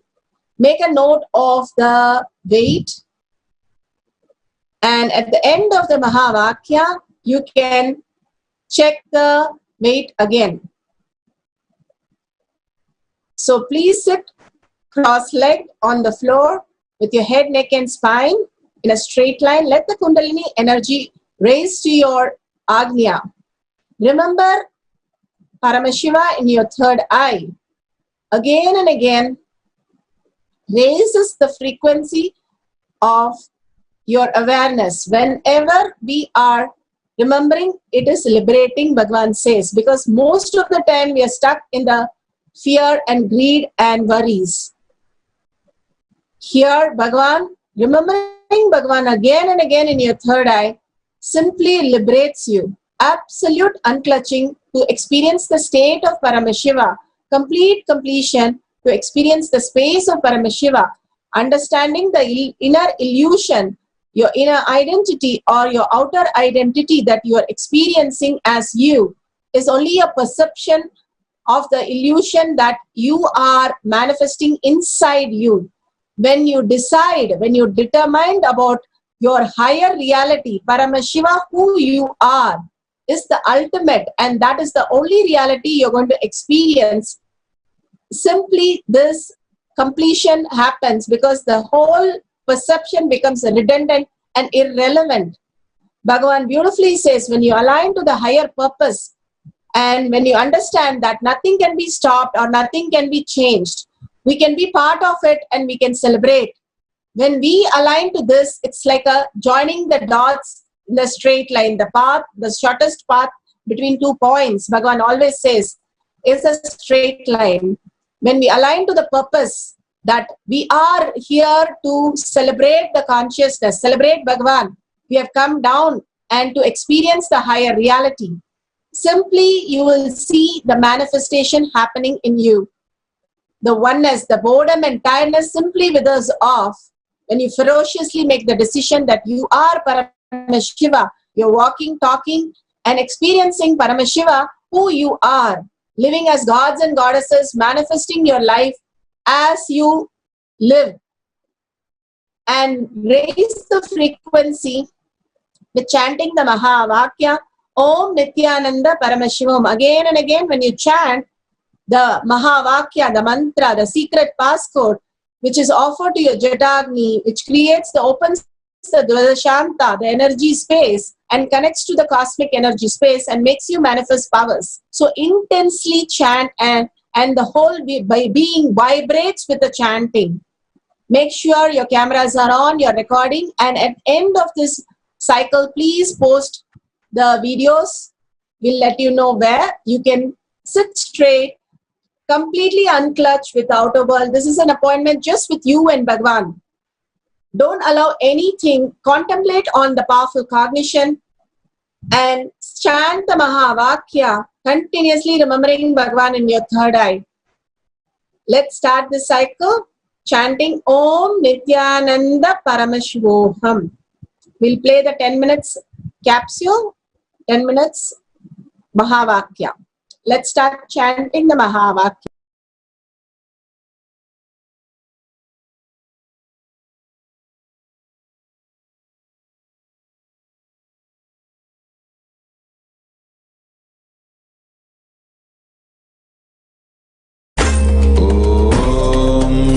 Nithyananda Paramashivoham. Om Nithyananda Paramashivoham. Om Nithyananda Paramashivoham. Om Nithyananda Paramashivoham. Om Nithyananda Paramashivoham. Om Nithyananda Paramashivoham. Om Nithyananda Paramashivoham. Om Nithyananda Paramashivoham. Om Nithyananda Paramashivoham. Om Nithyananda Paramashivoham. Om Nithyananda Paramashivoham. Om Nithyananda Paramashivoham. Om Nithyananda Paramashivoham.